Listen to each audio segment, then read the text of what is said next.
What is up, everybody? Chris, the old-ass retro gamer here, back to do another video game collection live stream. And my volume is a little up. Today I'm going to be talking about... Turn off the volume. Today I'm going to be talking about the 3DO, the Sega Saturn, and the Nintendo 64. So... We're going to go 3DO, Sega Saturn, Nintendo 64, including some import games, including some ones that I have loose, including a couple of extra tchotchke thingies I've got for each system. So welcome to the stream tonight. How's everybody doing? Glad to see that there are people waiting. That is so awesome. Oh, I love doing this. So why am I doing these video game collection live streams? I've talked about it each time. I'll say it again. It's good to have a visual... not history. The word is escaping me. A visual record of everything that I own, just in case something bad happens, like a fire or something like that. So I can say, hey, this is everything that I had in my collection. Insurance people, give me money. What is up, Stubby? Welcome. Love me some Pico, love me some 3DO. I have quite a lot of 3DO stuff here. So you will be pleasantly surprised. I love the 3DO. Today we're going to start off with the 3DO games, so let's not beat around the bush, let's get to it. Starting off with the console itself, so, many of you know that, oh shit, that is heavy as fuck. I've talked about it I don't know how many times, but I'm a huge fan of Mortal Kombat. Mortal Kombat 2 is my favorite fighting game of all time, probably my second favorite game of all time. And I was really into the Mortal Kombat clones back in the 90s. Mortal Kombat was in, its heyday back then. More so than... now I think the craze is a lot more prevalent. But back then, it was something new. It was fun. It was, gory violent. So if you're, a 16, 17-year-old kid, even younger maybe, you might have been like, oh, I'm getting away with something. I'm playing this ultra-violent game. So I was really into the Mortal Kombat clones, and one came out for the 3DO called Way of the Warrior, and I really, really wanted to play it. The only problem was it was on the 3DO, and the 3DO, when it was first released, cost $700. $700 in 1994 money? Yeah, that's probably about $1,300 now. Maybe $1,200, $1,300, something like that. Maybe probably closer to $11. But it was not cheap. So I really wanted it. What did I do? Well, there was a store near me called Software Junction. They had one in stock. I asked them if they would take trade, and they asked me what I had. I told them what I had. They said if you sold me your Genesis, your Sega CD, and every game you have, you'd have basically enough to trade it in, and you might have to throw in maybe $50, $60. I think I threw in an extra $75 to pay it off. And I did it, and I was really pissed. Once I brought it home, I went out and bought a couple of games. I bought Way of the Warrior and a couple of other games, and I was like, what did I do? I made a mistake. Because at the beginning, the 3DO was not really worth having. I bought it, I want to say, maybe 5 months after it came out, after it premiered. And I'd played it a couple times at the Best Buy. They had a demo unit. I played Crash and Burn and a couple of other games, and I thought it was pretty cool. CD-based consoles were kind of a new thing. At the time, all I really had was the Sega CD. And, this was a huge step up from that. So I really thought it was going to be cool, and I was really disappointed. A lot of the games that came out at the very beginning were not good. Later on, it became worth having. Yes, I done fucked up. I fully admit it. Like I said, later on, the console became really worth having because, the programmers, figured out how to use the, inner workings of the console very well, and really good games started to come out. Great ports. Some games ended up getting ported to the Saturn and the PlayStation, the next year over, 1995 when the PlayStation 1 came out. But they were actually still better on the 3DO. There's a few in here in this stack that I have that are like that. So, was not happy. Ended up being happy. But eventually, I stopped playing the 3DO and I got rid of it. I had that Model 1 with that disc tray that come out the front. And I got rid of it. I sold it and all the games that I had. Then in 97... I changed my mind and I wanted it back. And it was hard to find at that point because it had been discontinued and people were clearancing the games out and all that, and I didn't know where to look for the consoles because a lot of the game stores that I went to did not carry it anymore. That's where, okay, so I went to Vegas with a friend and my parents, And when we came back, I still had a lot of money because I didn't go there to gamble. I went there to, to try food and, do the rides and all this other kind of stuff and sightsee. And I didn't go there to gamble, so I still had a lot of money when I came back. So that friend that I went to Vegas with, the next day when we got back from the trip, went to Best Buy, and luckily for me, they were selling the 3DO, the Model 2, this one. This is the original box for the one that I bought back in the 90s. You can see it even has, you get a free copy of Gex on the inside sticker on it. You want to know how much I paid for this? You really do? This went from $700 to $2,950. That's what I paid for when I came back in 97. And this is the exact same one I'm still using. It still works perfectly fine. There's no issues at all. And I use it all the time. It's actually, the console itself is in my closet inside a tote. And I didn't want to crack it out. But let's get into the games. And I'll tell you stories if there are any. So start off going in alphabetical. Actually, you know what? I'm going to go with the loose games first. How about that? So I've been trying to repurchase all the games that I have loose. I've been trying to get them complete in box. I did a lot, but there are a few in here that are kind of expensive. A couple I just don't care to bother with. But the only ones that I still have that are loose are Alone in the Dark. I got this and Shanghai Triple Threat, and one other game that's in the stack here, which I did manage to get a complete version of. It came in like a 3-pack, and it didn't have the games in the original box. It was like one big box. It had all 3 discs in it, and it had all 3 manuals in it. Actually, 3 of them were combined into one manual. So I haven't been able to complete either of these. I'm not really sure if I would complete Shanghai because it's just a Mahjong game. Alone in the Dark is one of the earliest survival horror games out there, and it's actually really cool, even though it's like really crazy early polygon type things. Also have one of my favorite horror games of all time. We got D. This also came out on the PlayStation 1 and the Saturn, but you know what? I still think the 3DO version is the best one. For some reason, the graphics look more high-res to me. But it is a 2-disc horror game. It's kind of like playing Myst. It's a graphic adventure game. You control this girl who's looking for her father, who was a doctor and went on this murder spree in the hospital and ran to this castle out in the middle of nowhere. His daughter Laura goes looking for him, and crazy shit ensues. It's like puzzle solving, and there's some fights, there's some quick time events and all that, and it turns into like a really cool horror game. At first you think it's just kind of like a thriller thing, and it turns out there's horror tropes going on in it that are pretty cool. Also have Primal Rage, which is an arcade fighting game that was trying to get some of that Mortal Kombat money, another one of those fighting games.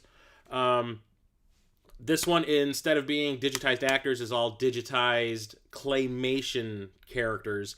So, there was an apocalypse on Earth, a lot of people died, everything kind of went back to the Stone Age, and then, these gods appear, and they're like dinosaurs and gorillas and stuff like that. Some of them fart.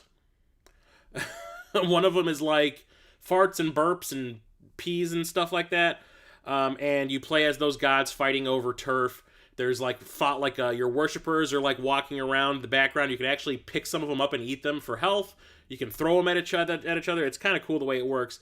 The controls are okay until it comes to button combinations where you have to press 3 buttons at once in a controller movement, and it's really hard to remember all that shit. It's fun, but it's way too complicated for its own good. They were trying really hard to not use the same control scheme as Mortal Kombat and Street Fighter, and it kind of bit him in the ass. But there was a sequel to the game, and I played it. They were play testing it at an arcade near me in Chicago, and I did play it for a little while, but it never actually came out for any home console, and I don't think it actually really got a release either in arcades. And the last loose one I have is Wicked 18, which is golfing through hell. Yep. Bargain. Yeah, $29.50 for that 3DO it was awesome. I had $60 left over from Vegas, and I was like, what can I spend it on? I'm like, oh, that.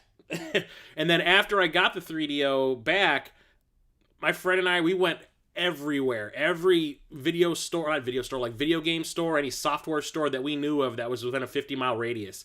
And I was finding a lot of games, but then again, I wasn't doing the complete in box thing then either, so I found, I want to say 30 games within the space of 3 weeks or something like that, and I was happy. I had it back again. But then ended up getting rid of all the games when I had to sell my collection in order to pay the bills when I lost my job in 2011. But I kept the console because I was like, I still had games that I wanted to play.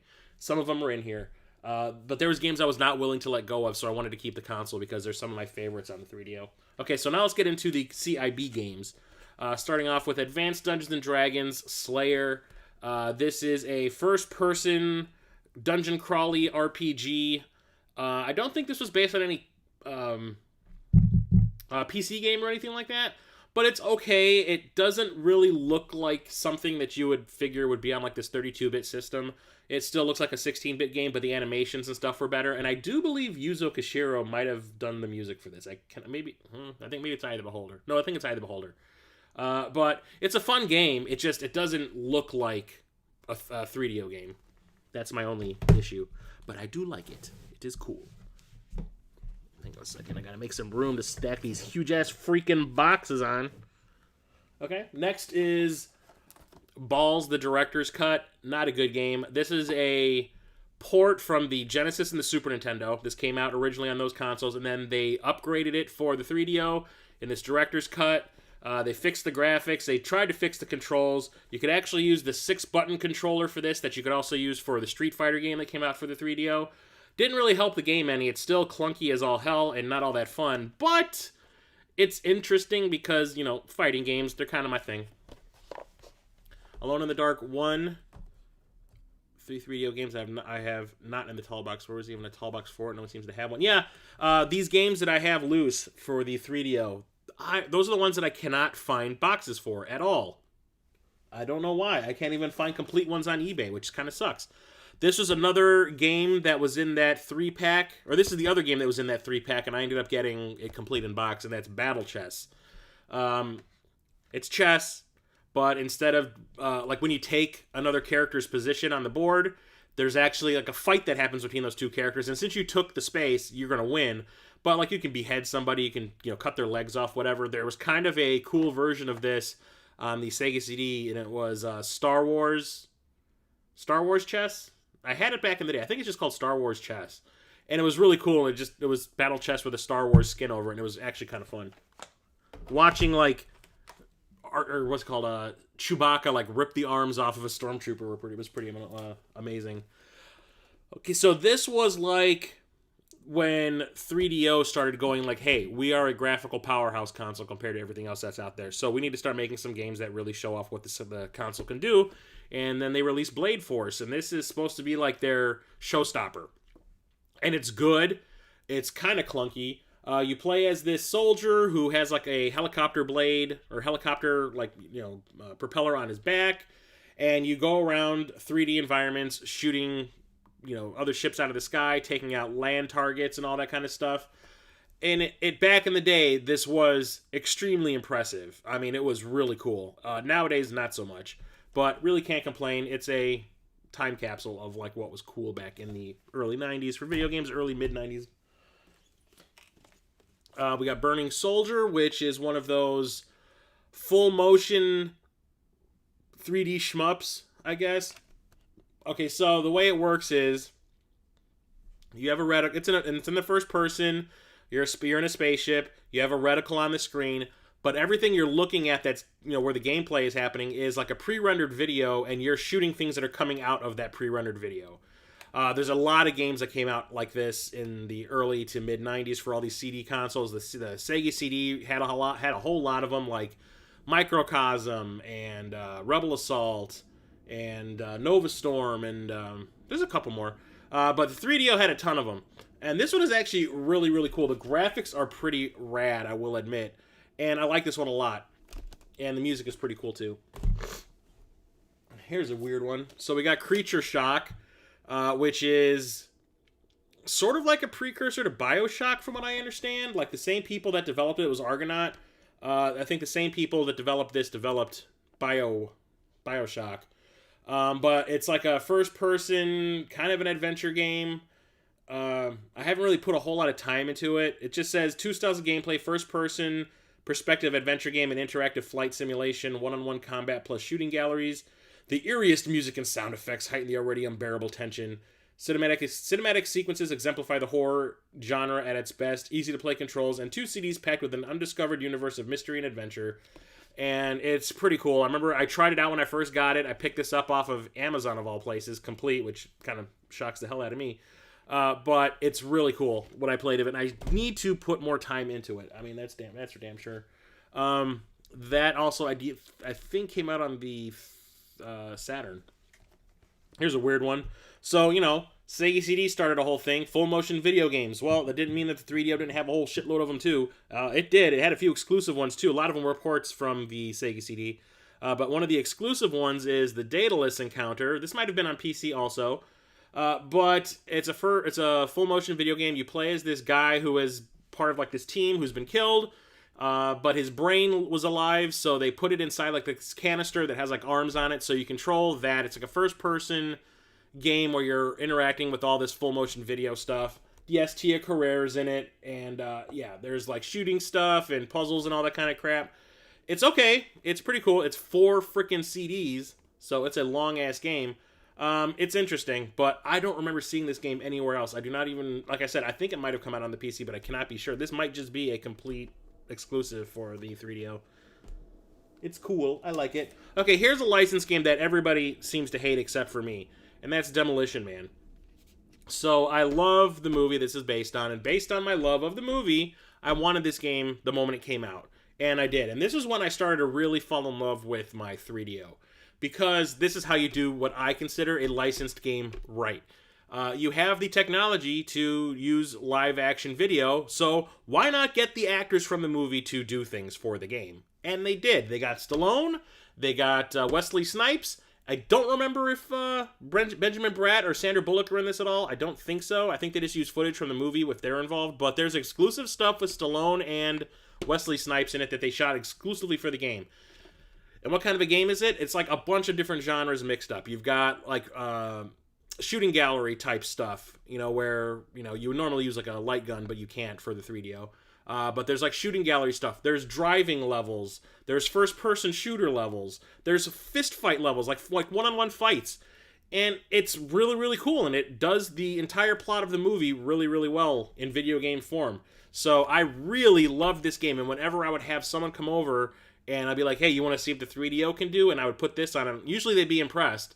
Nowadays, everyone complains about this game, but I think it's great. I think it's absolutely fantastic. Here's a first-person shooter called Escape from Monster Manor. I do believe this is an exclusive from Electronic Arts. And it's like a horror first-person shooter, and back then, first-person shooters were pretty basic. You can see the pictures on the back. It looks a little bit like Wolfenstein. So don't expect too much, but it's really cool. There's lots of awesome effects, and live action video stuff is like projected on walls and stuff like that, and the graphics I think are pretty neat, but it's fun.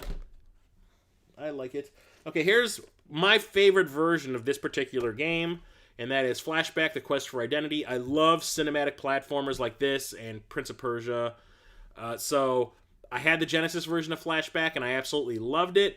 But why not get the complete graphical upgraded version for the 3DO, which has like the better cutscenes and voice acting and everything? And it is it plays exactly the same. It looks the same. The graphics are reminiscent, but it's way high res, redesigned everything. It's great, and the voice acting is not too bad either. It's by Delphine Software. That was like one of my favorite developers. And here's the game that came with my console, but I ended up getting a complete in-box version. Actually, I still had my CD copy of the game, my original copy that came with that 3DO.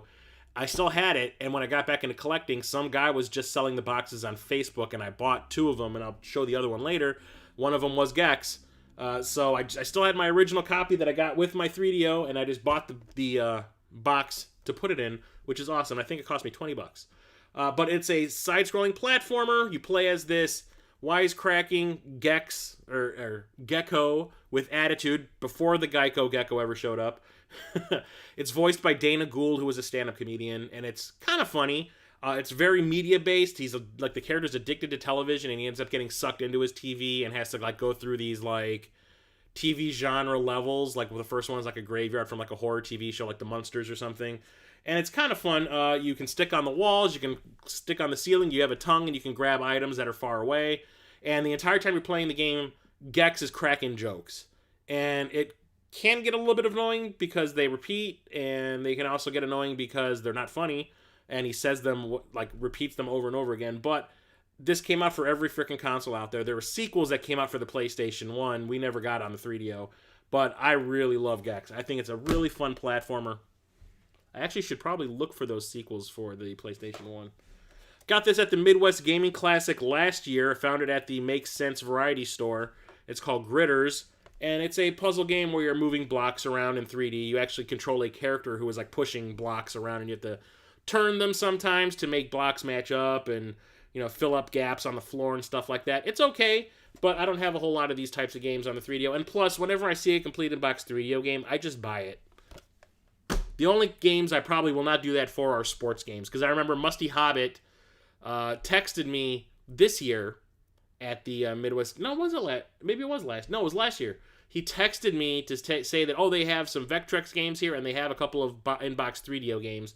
And one of them was like a soccer game, and I said, nope. But then I saw they had Gritters, and I said, I want that one. Here's another one that I was able to complete. I had this in jewel case only, and I found the box on eBay, and I think the guy just kind of went like, I want this out of my house. I'll sell it for $5. So I bought the box, and it's actually a pretty expensive game when you get it complete. So I got this for a steal, and that's Guardian War, one of the few RPGs that were available for this console. There were not a whole lot. I think there was maybe 5. And I think there might have been 200-some games, maybe more for the 3DO. But, yeah, it's a standard RPG, Japanese RPG. It's okay. The characters are really blocky and, like, chibi, kind of annoying looking, kind of act annoying, too, sometimes. But it's typical turn-based. It's fun. It's okay. It's just nothing special. Like, it doesn't do anything that any other RPG before it hasn't done, just in 3D. Here's an interesting one. For the life of me, back in the day, I did own this back when I had my 3DO, and for the life of me, I could not figure out what I was supposed to do in this game. It is a graphic adventure game, or like a point-and-click type adventure game. It's called Hell, a cyberpunk thriller. And it has the voices of Dennis Hopper, Stephanie Seymour, Grace Jones, and Jeffrey Holder. You know, the 7-Up guy. Ha ha ha ha, never had it, never will. Ha ha. Yeah, it's like a complete 3D game. Every once in a while, you might see like a live-action person show up. You can see on the back here, like Stephanie Seymour just randomly shows up as herself. But that's what Dennis Hopper's character looks like in-game, you know, as CG. It's pretty cool. I just, back in the day, could not figure out what I was supposed to do because point-and-click type adventures were not my thing. I'd never really played any of them before. But nowadays, fine. I was just actually watching somebody stream this on Twitch. And I was watching it and like laughing the whole time, going like, oh my god, I remember this so much. This is so cool. I need to start playing this again. So I'm thinking this weekend I might break my 3DO out and start playing some games. And that's going to be the first one I do. Didn't have this one when I first had the 3DO, but when I rebought it in like 97, this is one of the games I found at, it was a video game store that was in a mall that was like seriously a good 45 minutes away from my house. And I was glad that I bought it. I think I got it for like $5. And it's called Icebreaker. You play as like this pyramid that can shoot, and you're taking out other pyramids, and you change color. They change colors when you shoot them. And it's sort of like a shmup and also sort of like a puzzle game. And it's really interesting. It's hard to explain. You have to like actually see it. If I had the ability to stream games, I would totally stream this. It's interesting. That's all I'm going to say. It was what made the 3DO unique. The games could be supremely interesting because everybody was just, like, I don't think there was any regulations. Like, you know, you can do whatever the hell you wanted and no one was going to say no. Not like when it came to, like, the Nintendo, and Nintendo was like, no, we have to censor stuff and all that, and, yeah, we have to give you our seal of approval. There was no seal of approval for 3DO because Panasonic, like, the 3DO brand was just a brand.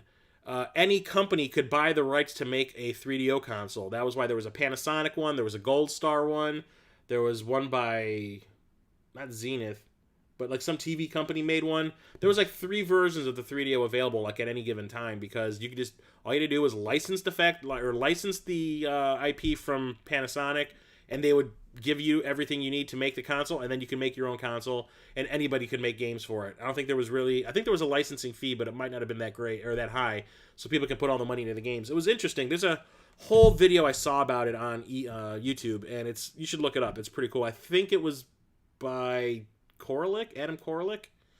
where he talks about everything about it. It was an interesting way to market a console. It just backfired really badly. We have a Mercenary. A lot of times I try to play through Hell, just terrible pacing. It's one of those, what the hell do I do? Yeah, the guy that was playing it, I think it was Mackenzie. I don't think it was Mackenzie Calhoun. I can't remember. Maybe it was Pete Dorr? He was further along than I was, but he was talking about things that had happened at the beginning of the game that I remembered, and I was like, I need to start playing it again. But yeah, I'll try it again, see if I like it. And Mercenary was the other game that I bought when I got my 3DO originally. When I bought Way of the Warrior, I bought this along with it, and this game is terrible. At least back then I thought it was terrible because I could not figure out what the hell I was supposed to do. It's a first-person shooter where you kind of go into this virtual computer world, and it's like an MMO. It's like a virtual chat room almost. So there's like all these characters in there you can talk to, and there's bad guys in there you need to kill and all that, and it's just really confusing as to who you need to talk to, but it's like, nowadays I look at it and it's an interesting experiment because they were trying so many cool things of like digital environment with real live action, actors superimposed on it type of stuff, and it was interesting. But it was hard to play because, like I said, I could not figure out what the hell the point of the game was. So I'll have to try this one again. But I bought it for nostalgia because I wanted it back in my collection because that was one of those games I bought when I got the console originally. This is a cool one. It's the Incredible Machine. It's all about making Rube Goldberg machines, and it's really fun. It's complicated. They give you all these tools and stuff you can use to make them. Sometimes you have to just, if you want to play like a story mode or like I don't know, call it a story mode, but there's like a mode where like they give you a problem and you have to use all these tools they give you to solve it. And then there's the ones where you can just putz around and create your own Rube Goldberg type machines. It's kind of cool. I got a Goldstar 3DO and apparently they break down a whole bunch. Yeah, the one I have is the second model of the Panasonic. I never had the Goldstar because I worked at a Kmart in the early 90s, and we sold Goldstar TVs and VCRs and stuff, and they would break all the time. So when I found out that Goldstar was making 3DOs, I said I will never buy one of those because it would probably crap out on me, and sounds like I was right. Iron Angel of the Apocalypse, got this at last year's Midwest Gaming Classic. It's a first-person shooter, and there's a sequel to it also. I can't remember what the subtitle for it is. I need to find it. It's okay, but early first-person shooter, so what do you expect? Here's a shit-tastic one. Jurassic Park Interactive. Okay, so it's a bunch of mini-games. And the mini-games don't have anything to do with Jurassic Park. It's like somebody licensed Jurassic Park so they could sell copies of it because everyone wanted Jurassic Park Mania was going on back in the early 90s. And it's like, there's some levels where you actually have to do things that involve dinosaurs. Like there's a first-person shooter type level where you have like a taser and there's raptors loose and you're trying to like walk through these tunnels and try to find an exit or something like that. That's like the only real thing. That and the scene where you're in the Jeep and you're trying to run away from the Tyrannosaurus. But other than that, you end up having to hack Nedry's computer, and there's like all these mini games you need to beat in order to hack the computer, and you have to do it a lot. There's one based on asteroids. There's one based on Space Invaders. God, how many of them? They were so bad. And like they didn't get the licensing, or they didn't get the permission to use the actors from the movie's likenesses, so they had to hire like replacement actors. And you can kind of see here is come on, there we go. That guy right there is supposed to be Nedry, and he just looks annoyed. When you get to the Ellie Sattler character, she's like this in her picture, and it's like, what? Someone thought that was a good idea to use that shot? The only one who looks like he gives a crap is the guy that's playing Alan Grant and the guy that plays Ian Malcolm. But it's a terrible game. Terrible. But I had to have it because licensed games. I'm dumb. Had to get this because of Psygnosis, Lemmings. It's on every freaking console out there, and for good reason, because it's a pretty awesome game. Puzzle game where you control a bunch of lemmings, actually kind of play God, and you tell them how to proceed through these puzzle-like levels, and tell them when they need to dig through things and all that. What's up, Captain Algebra? It's been on every console. I have at least 5 other copies of Lemmings for other consoles out there, but it's Psygnosis, so I had to have it. Remember Kenna, suckers? Kenna, forever in our hearts. Who the hell is Kenna? I need to see a picture. Incredible Machine is great. We have Megarace, which was one of the first games available for the 3DO, and you can tell because instead of the disc, coming in a jewel case, it comes in like a little paper slip, Just that's why this game out of all of them is the lightest one I have, because there's nothing in here except the CD, a really thin manual, and the little paper slip that the game comes in. But it's okay. This one's by Mindscape, my favorite developer of all time, people. You know this. And it's just a generic futuristic, racing game. A couple years later, Psygnosis would make the definitive one with Wipeout. And this is a port from like the PC and the CD, or the Sega CD and all that. Had to have it because Psygnosis, and that's Microcosm. It's another one of those. We have some full motion video, and we're going to superimpose a reticle over it so you can shoot enemies that are just going to randomly pop up out of the background. It's a fun game. It's cool, where you play as this dude who's been miniaturized and put inside a wealthy businessman who's had like a stroke, and you're like going through his body trying to fix what's wrong. And I think it turns into like a whole inner space scenario, which is kind of cool, and it plays way better here than it did on the Sega CD because you can actually see what's going on. Thunder Force 3, gotcha. I can't do that clicking noise in my mouth. I suck. Here's another Psygnosis game, same genre, Novus Storm. It's another one where full motion video background, you got a reticle, shoot everything that comes at you. It's almost the exact same game, except this one is like a spaceship shooter. And it's kind of cool. This one's actually kind of better than Microcosm, but I like the environments of Microcosm more. This, I think, got a port for the PlayStation 1 also. Off-World Interceptor. You play as this, like, four-wheel ATV type thing going through all these planetary, or these, like, moons and stuff like that. And it's, like, half chase game and half shooter. It's okay. There's full-motion video on it, and it is terrible to the point where I think they knew how bad it was, because if you look, there's two guys sitting in chairs and with a lamp watching the full-motion video stuff going down, and they're ragging on it. So I think they knew that they had shot some craptastic footage. And the funny thing is, this actor right here, he's in Lord of Illusions, and he played a Cardassian on Star Trek Deep Space Nine. And this is the other game that was in that it was a 4-pack. Yes, I can see the manual right here. It was a 4-pack, not a 3-pack of games that I bought. That had, was it Shanghai? Oh, here they are. That had Shanghai and Alone in the Dark and Battle Chess. It also had Out of This World, otherwise known as Another World. I had the original game for the Super Nintendo, and it's great. It's an awesome, like, cinematic platformer type game, but it ran really slow on the Super Nintendo. This was, at the time, the best version you could get. It was even better than the PC version, because the graphics had been completely upgraded, and it was great. So, if you like Out of This World, that's a good game to have. This is one of the more unique ones. It's called Petanque, the first 3D pinball throw ride. So basically, it's a pinball game, but you are the ball. Instead of playing the table, you play as the ball, and you have to ricochet yourself all over the place. Make sure you're hitting bumpers to give you more thrust sometimes. It's interesting, to say the least. A really unique take on a pinball game, and that's why I liked the 3DO as much as I did, because the games were weird. The videos for Off-World Interceptor, yeah. I don't know if they're like that on the PlayStation version. I'll have to check that out. I don't have it. And we have a really cool shmup that did come out on the PlayStation 1 and the Saturn. That's called PO'd. That's a really cool first-person shooter where you play as a chef. And, like, the first weapon you start off with is a frickin' frying pan. And the graphics, like, for a really early first-person shooter are really colorful, and it was really fun.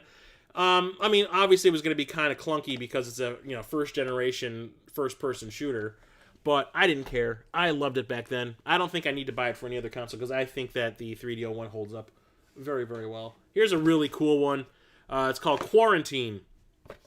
And if you look at the back, it has full motion video, obviously, but you play as a cabbie in like this post-apocalyptic future, and you need to upgrade your cab because the world has become shit, like Mad Max style, and everyone's trying to kill everybody else, and you need to pick people up and take them places to get money to upgrade the weapons and like the armaments on your cab and all that.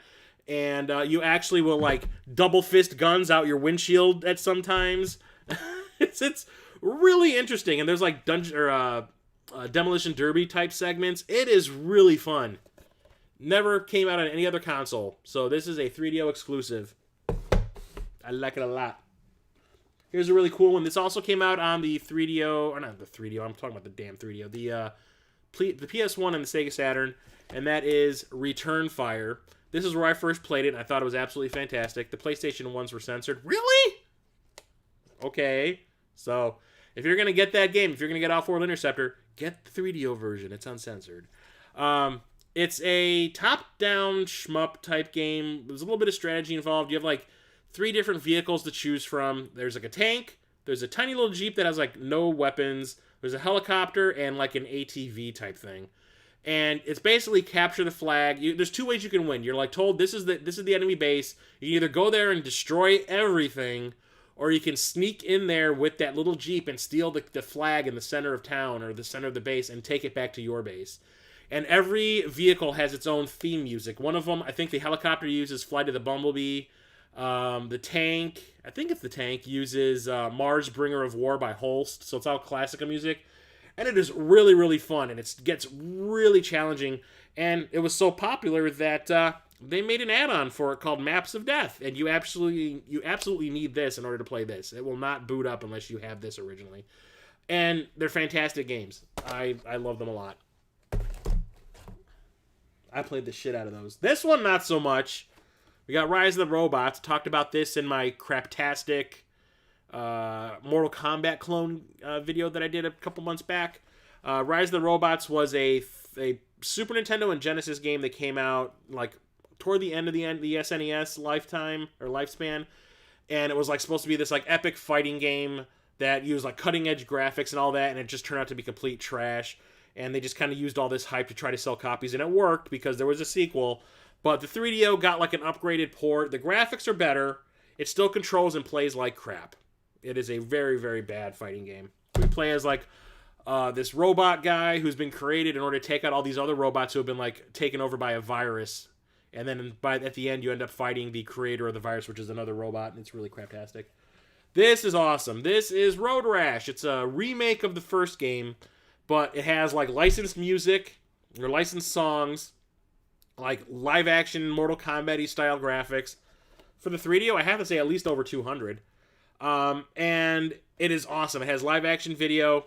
The music in here is from, it says Road Rash is packed with live action video and heart pounding music from Soundgarden, Paw, Swerve Driver, Therapy, Monster Magnet, and Hammerbox.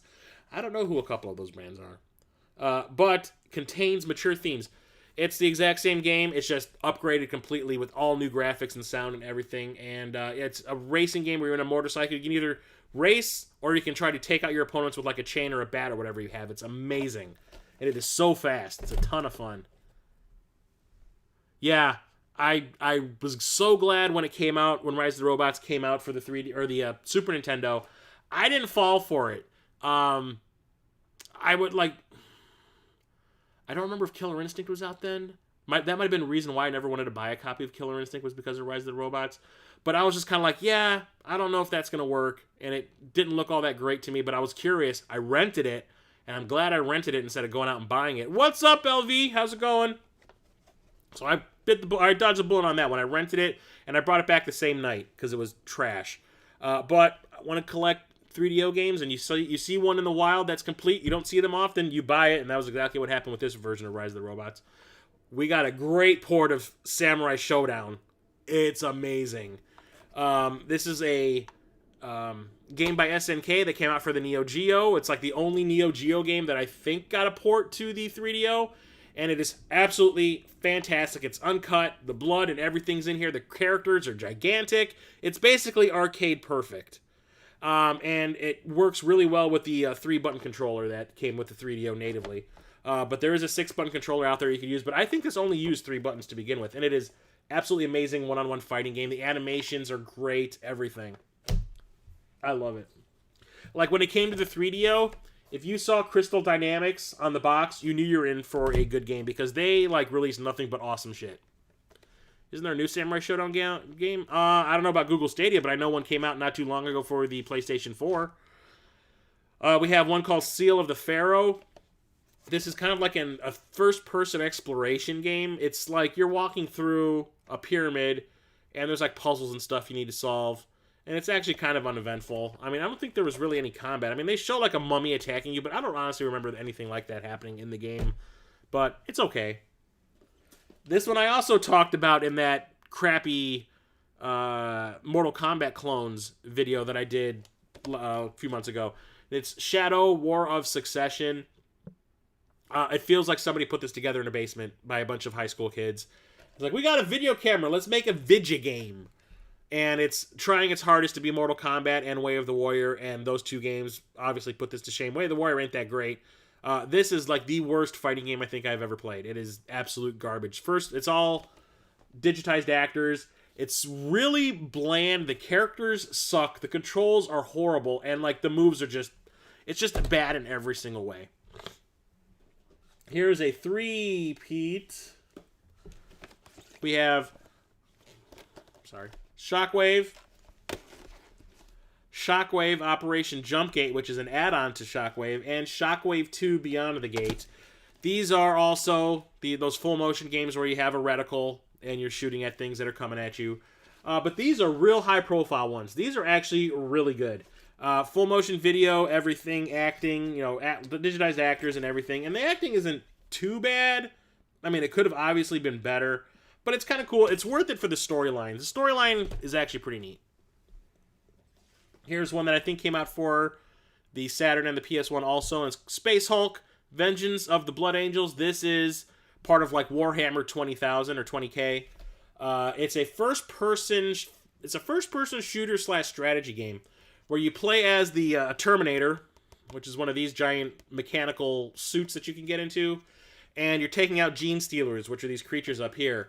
And the graphics for the 3DO are absolutely phenomenal. Like, I remember when I played this back in the day, I was like, this is the coolest thing I've ever seen.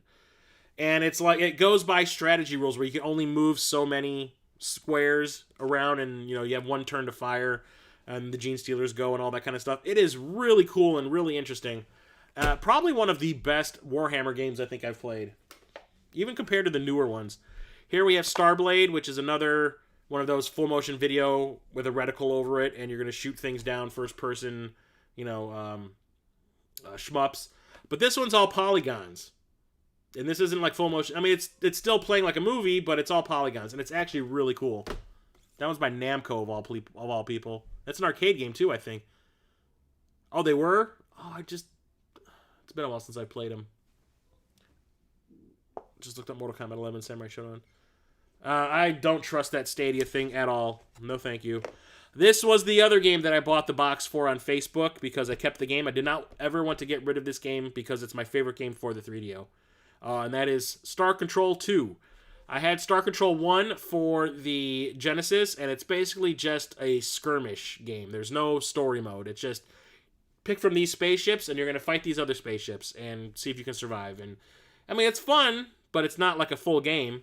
This is a full game. The story mode will last you hours and hours and hours and hours, and it will take a lot of trial and error to beat it. You have so long to beat the game before the Urquan, who are the villains in the game, destroy everything and destroy the Earth or whatever. And it took probably like 6 or 7 tries for me to figure out the order of which you need to do things. So you play as these humans who, while they were off planet, the Earth got conquered by the Urquan, and they put this like shield over it that nobody can get through. And you find this ship by an ancient race on this planet that you have crash landed on, and you try to go back to Earth, but you can't. There's a space station floating around Earth that's run by a couple of humans, and it's basically just to ward people away, but they're kind of trying to be a rebellion. And they help you out, and they tell you, go out into the universe and find people that will help. So it turns into like a whole Seven Samurai situation. And you have to find races to help you. You will find races that don't want to help you. And it's really cool. You have to gain resources in order to get money. So if you like go to moons and planets and try to mine, and you have this little ship that you can, like a little lander that'll go on the planets, and you can find elements and stuff that you can sell. A lot of them have dangers like lava and lightning storms and stuff that could possibly destroy your ship. Your main ship's health are people. So whenever you go to that space station, you can refill your ship with people, and that serves as health. You have space battles, all this stuff. It is so much fun. And the characters and the aliens that you interact with, you actually have like these conversation trees, conversations with the aliens, and you can either recruit them that way or you can screw it up and they'll hate you. But there's a few aliens in here that are super funny. I absolutely love this game. Star Control 2 is amazing. I tried to play the third one on the PC and I couldn't get it to run on my PC. It kept crashing, so I never got to experience that. But that is my top game for the 3DO. There's also Starfighter, which was also ported to the PlayStation 1 and the Saturn. This is a free roaming like third-person spaceship shmup, and you can go anywhere you want on this planet and do whatever you want. And I remember the graphics are simple and really basic polygon type stuff, but it is super fun and actually kind of relaxing because a friend of mine who also had the 3DO bought that game, and his brother would just sit there and just fly the ship around and do absolutely nothing but just fly it around and see what he could see. And it was pretty cool that it gave you the option to do that instead of just actually trying to play like a story mode. Here's another one of those. Here's some full motion video and you're being superimposed over it with the reticle and all that. Star Wars Rebel Assault. This also came out for the Sega CD, which I did have back in the day. Wanted to get the upgraded version. It kind of retells the story of the Star Wars movies a little bit. There's some footage from the movie. You can see Luke walking out to look at the twin suns on Tatooine and all that. There's a lot of spaceship shmup levels behind the ship. There's even some on foot levels you can see here, like Luke's running around on foot trying to shoot stormtroopers. It's really cool. I like this one a lot. We have Stellar 7, Draxon's Revenge, which is a sequel to Stellar 7, which came out on the Sega CD. This one's more of the same. You play as a tank. It's in first person. You're shooting other land-based vehicles and some aerial vehicles out of the sky. It's pretty cool. Michael Dorn plays the narrator in it, which is kind of awesome. Here's one that I did not remember, or I did not think would ever come out on the 3DO back in the day, but it did, and I ran out and bought it the day it came out. That is Super Street Fighter 2 Turbo, and you really do need to buy this 6-button controller to play it. It's the best version of Street Fighter ever back then. Ever. I mean, it is arcade perfect. Yeah, there's load times and stuff, but it is amazing. It plays exactly like the arcade versions. It is amazeballs. I absolutely love this. I played that all the time back in the day. Who needs the Super Nintendo version of that crap when you got that? Here's a complete remake of Wing Commander. It's called Super Wing Commander. It actually has the original Wing Commander game and both of the Secret Missions packs, which came out for the PC. We got Secret Missions 1 on the Super Nintendo that went along with the original Wing Commander that came out for that console. Never got the second one or Wing Commander 2. But this has Wing Commander, Secret Missions 1 and 2 built into it. Built again, or it's completely remade from the ground up. It is just way better than what was available on the PC and the Super Nintendo at the time. Best version of the original Wing Commander ever. Also came out on the Sega CD. Here's a game by Peter Molyneux from Bullfrog. Syndicate. It's a cyberpunk game where you play as like a group of saboteurs or whatever. You work for one company. You're trying to sabotage other companies. You can tackle all the missions that you have to go on different ways. You can do stealth type stuff. You can just full on attack. It's done in the third person, and your characters are actually really, really small. And it is a very, very long game, but it is fantastic. There's a lot of strategy involved and resource management. It's really awesome. We have Total Eclipse, which also came out for the PlayStation 1 as Total Eclipse Turbo. It's the same game, just faster. But it is a behind-the-ship shmup, and it's okay. It was like one of the first games released for the 3DO. You can see this is not for resale because this actually came with someone's console. I think this came bundled with one at some point. Not the one I ever bought back in the day. But, yeah, fantastic. I mean, it's fun. It's dated severely. At least that doesn't have full motion video.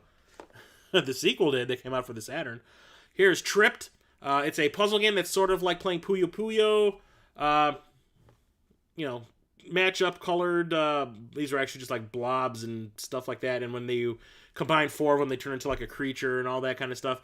It's really cool. This is developed by the same guy who developed D. And it is very trippy and weird. But that team seems to be what that guy did. When he made a game, it was always going to be strange. We have Twisted the Game Show, which is a pretty much all full motion video game show. It's kind of like playing You Don't Know Jack. The guy that is the host of the show, if I can find his name on here, it's like a porn name. Twink Fizdale.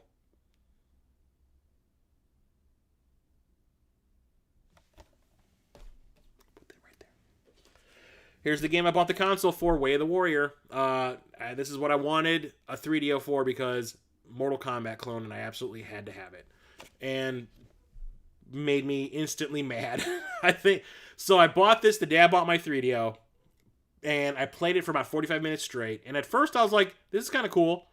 And then like as I continued, I was like, this part of it kind of sucks. This part of it kind of sucks. And when the 45 minutes was over, I was like, I shouldn't have sold my Sega CD and my Genesis and all my games. This was not worth it. But yeah, it's a Mortal Kombat clone with live action actors and all that. The characters are cool. I mean, they're kind of generic in certain ways, but I mean, like, they're at least interesting. Some of them are really racist. There's fatalities, and the thing is, what kills this game is the controls. The controls do not work. You cannot get a special move or you cannot pull off a special move to save your life.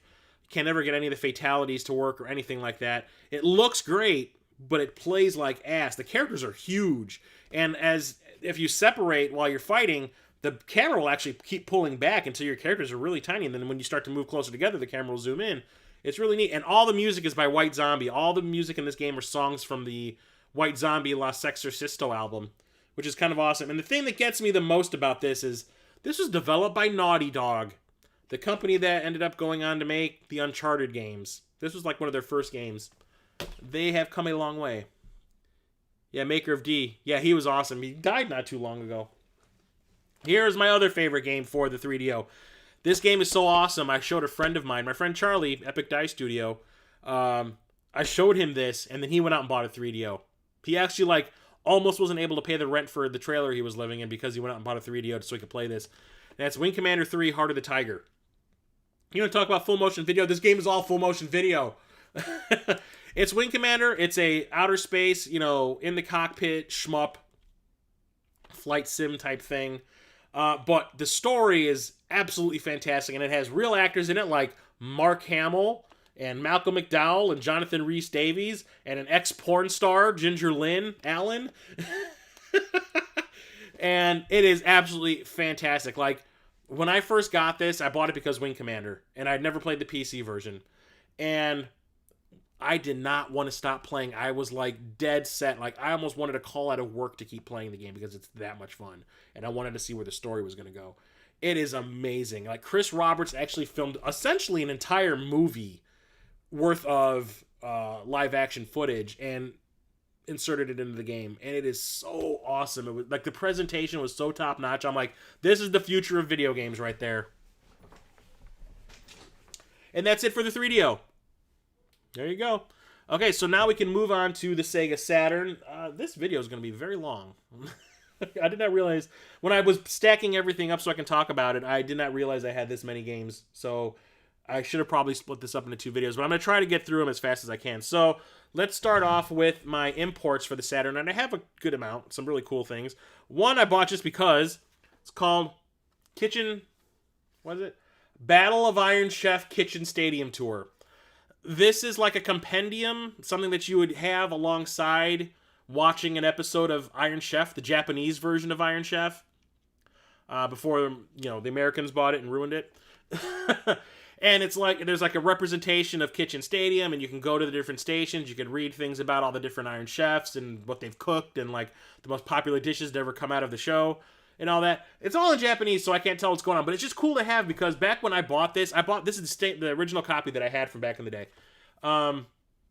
I bought this in the early 2000s when eBay first started to appear, or became popular. And I bought it because back in the early 2000s, I became a huge fan of the Japanese Iron Chef show, and I absolutely loved it. I was obsessed with it for a little while. And I absolutely had to have this just as a collector. I haven't really bought any new 3DO games lately. I'm going to try to remedy that at the Midwest Gaming Classic this upcoming year in 2020. Here we have a port of Dead or Alive. And it's a 3D fighting game, like Tekken or whatever. But the funny thing is, this also came out on the PlayStation 1. This is better than the PlayStation 1 version.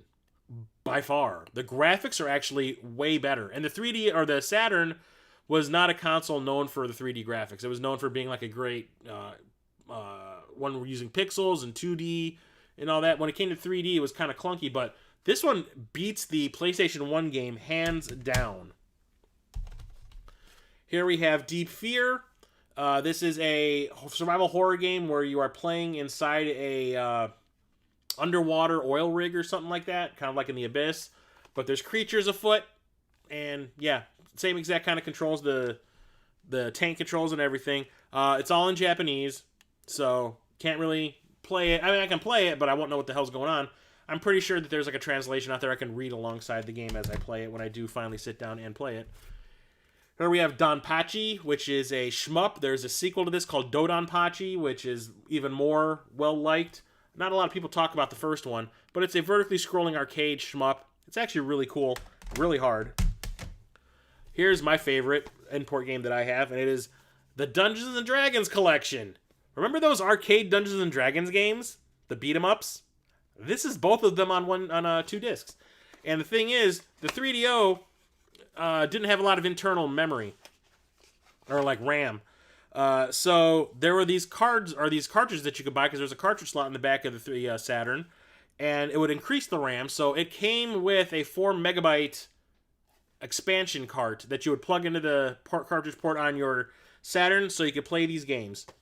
And it had to come in this extra big box to accompany that, and yeah, it's like a double disc. So the games that are on here are Tower of Doom and Shadow over Mystara. In order to fool an American Saturn into playing Japanese games, you have to buy like one of these action replay carts, which I do have. But the thing is, if the game requires the extra RAM, you can't do that.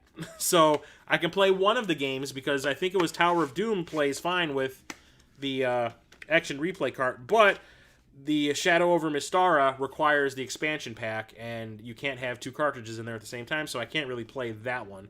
I might just have someone mod my Saturn at some point, or just buy a Japanese Saturn, because it'll work just fine over here in America.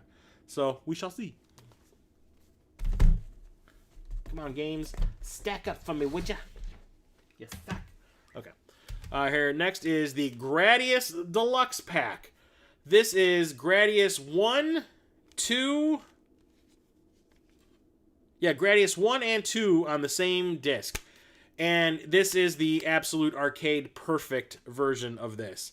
And the best part is, when I bought this off of a guy in Italy who was originally from England, and he's like living in Italy now for his job, and he collected a whole bunch of Japanese Saturn games, and he was selling them on Facebook, and I would buy them from him occasionally. But the thing was, it also came with like the spine art that would come with all these Japanese games, like a registration card, some sort of like a scratch card that I think you could win a prize. But the coolest thing was, this game originally, when you bought it back in the day, came with this paper Vic Viper ship that you could cut these pieces out and make like a little paper Vic Viper, and it even comes with the instructions on how to do it and what you need to tape and everything, which is amazing. I was so happy when he told me he still had all this stuff with the game. I was like, yes, I need it, I want it. So these are the arcade perfect Gradius, the first 2 Gradius games. Absolutely love it. Once I saw that he was selling this and one other game you're going to see in a little bit, I was all over it. I was like, give me them now. Want it. So who has joined up? A completionist. How's it going, dude? Hey, what's up, TJ? How's it going? Cutscene and Deep Fear are in English, aren't they? Some of them are, but like when you're actually playing the game and like you're doing your inventory and all that, it's all in Japanese, and it's really, I can't figure it out. Yeah, those D&D, I actually had my friend Charlie, the Epic Die Studio, when I first got that Dungeons and Dragons compilation, I had him come over and we played through Tower of Doom in one sitting. It was so great. Have a good night, LV. Old Dirty Gamer, welcome! I should probably learn Japanese. I actually downloaded one of those Rosetta Stones for Japanese, but it was like, it made my eyes cross. That language is so freaking complicated. Here we have another import called Hyper Reverthion, and it's almost like playing Virtualon, where it's like a vehicle, sort of like a vehicle battle game, but everybody's like a robot. You play as this person who looks kind of like a bee. You can see him right here. And you're fighting other like robot insect type things. Like there's like a big spider up here you can shoot. It's really fun. It's kind of like vehicles, but you're insects. It's really neat. I liked it. I watched some footage of it online, and that's why I bought it. This one I found at Half Price Books for $5. And I probably shouldn't have, because it's all in Japanese, and I'll never be able to understand it. Unless I learn Japanese, right, Captain Algebra? This is a Mobile Suit Gundam game. And it's pretty much all text. If you look at the back, it's a real-time strategy game with Gundam characters. So, yeah, there's that. I saw it at Half Price Books. I'm like, you don't go to Half Price Books and find import Saturn games and not buy them, if you're a Saturn fan like I am. So, I got a lot of these import games. I don't think any of them I've showed off so far. No. A lot of these import games I was given to by a person I worked with. It was when I'd first gotten back into collecting, and I was posting like pictures on Facebook, even on my personal Facebook page, not just the old-ass Retro Gamer one, of like my pickups. And she says, hey, my ex-husband left all of his old video game stuff in one of my closets, and I want to get rid of it. You know, do you want it? And she just gave it to me. She gave me a PSP, it was almost brand new. It was like the Star Wars Darth Vader PSP, a bunch of import Saturn games. I got a couple of PSP games, a couple of PSP movies, which I got rid of because I don't like the movies on the PSP. And there's a couple of PlayStation 2 games in there. And I got cables that do I can never remember if it's composite or component, the ones that have the 5 different colored plugins. She had one that is an adapter. You can either use it for the original Xbox or the PlayStation 2, and I still use it. But one of the games she gave me is Pocket Fighter, which is a Street Fighter game, sort of. It's Street Fighter and Darkstalkers and all that, but it's like chibi versions of the characters. And it's actually really fun. I like it a lot. Yeah, it's almost like all of the... Yeah, it's Street Fighter and Darkstalkers characters. Gundam Wing. This is called Quantum Gate 1, and it's like a Myst-style adventure game. It's all in Japanese. This is the other one that I bought the same time I bought the Gradius collection from that guy in Italy. And it's the Salamander Deluxe Pack Plus. Salamander is Life Force for the NES. So the thing is, this comes with not only the arcade version of Salamander, which is arcade perfect, it also comes with Life Force, like the Americanized version, and the complete unreleased game in the US, Salamander 2, which is absolutely crazy for a shmup. We never got the arcade version of Salamander 2 over here. I don't even know if we got Salamander 1. Can't be sure about that. But arcade perfect versions of these awesome shmups. I absolutely love this one also. Don't need to know English. This is another one that I got from that girl that I worked with who gave me all of her ex-husband's games. This is another shmup. It's side-scrolling, but it's part of an anime series. It is called the Super Dimension Fortress Macross. It's based on Macross, and you play as one of those transforming ships that eventually was bought by Hasbro and turned into Jetfire for the Transformers. But it's a shmup, and it's actually pretty cool. Side-scrolling. It's neat. Why it's on 2 discs, I don't know. We also have Virus, which is by Hudson. It's another survival horror style game. And it's also all in Japanese. But, like I said, I'll just find a translation out there somewhere. And lastly is Willy Wombat, which is a top-down 3D platformer adventure game where you play as like this little Darkwing Duck wannabe wombat by Hudson also, and it's actually really fun. And that's completely in English. Then we have all the loose games that I have. These are the ones I've not been able to find full versions of, you know, in the full, what do they call them, those big clamshell cases that these things come in that are fragile as fuck. We have Virtua Fighter, don't need to talk much about that. Virtual Cop, light gun game. Nights into Dreams, it was like the first 3D game developed by Sonic Team, and it's actually kind of cool.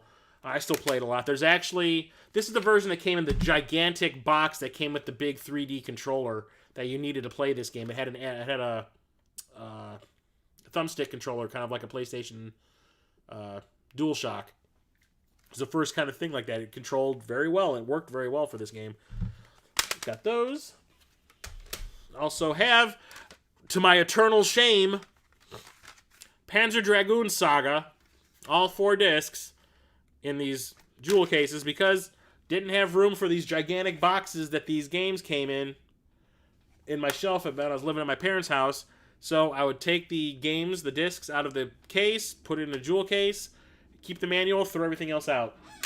This is the only game, well, other than these, you know, there's also tall box versions of these, but this is the one that I'm still the most embarrassed about. I still have the manual for it, I just need to find the back cover art and I can do it. Always wanted pocket fighters, it's really cool. Being Australian, I can say that the depiction of the animal in Willy Wombat is completely incorrect. Duh. Okay, so now we're going to get into the full box games for the Saturn, and I'm going to try to run through these as fast as possible because I have a ton of them, and I've already been talking for about an hour. So we've got a Stall, which is a 3D platformer. It is beautiful. It's like all hand-drawn animation, and the characters are huge. It plays well. The music is good. It's colorful as fuck. And the weird thing is, there's no name on the spine. I don't know if that's a misprint or what. It had to have been a fucking misprint. But it's a fantastic game. I absolutely love it. We also have Baku Baku, which is a puzzle game where it's just like Tetris. Things are falling down like this. You know, you can see. It's like every other puzzle game out there. But the thing is, you have to match up animal heads with the food that they eat. So there's like pandas, you have to match them up with bamboo. There's monkeys, you have to match them up with bananas. There's wolves, you have to match them up with bones. Or dogs, you have to match them up with bones. There's rabbits, you have to match them up with carrots. And it's a lot of fun. I actually had a party back in like 96 or whatever it was. And I hooked the Saturn up to my parents' gigantic projection TV because they went on vacation to Italy. And I had to stay behind because I just started a new job and I didn't want to like already take like a month-long vacation, you know, when I just got there. So I stayed behind and I threw a massive party and we played the Saturn all night long, especially Baku Baku. That and Bust a Move 2, which is coming up. We have Batman Forever, the arcade game. I don't ever recall seeing an arcade game based on Batman Forever, but it was out there. And it's a beat-em-up where you can play as either Batman or Robin, and this is one of the more pricey games for the Saturn. I mean, first, I don't know why. It's a crap game.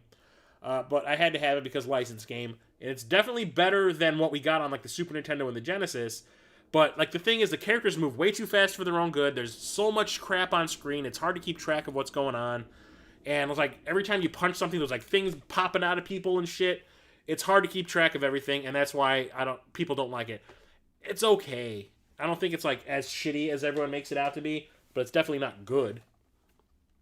We have the Battle Arena Toshinden remix. This is a remix of the first Battle Arena Toshinden game that came out for the PlayStation, and it's good.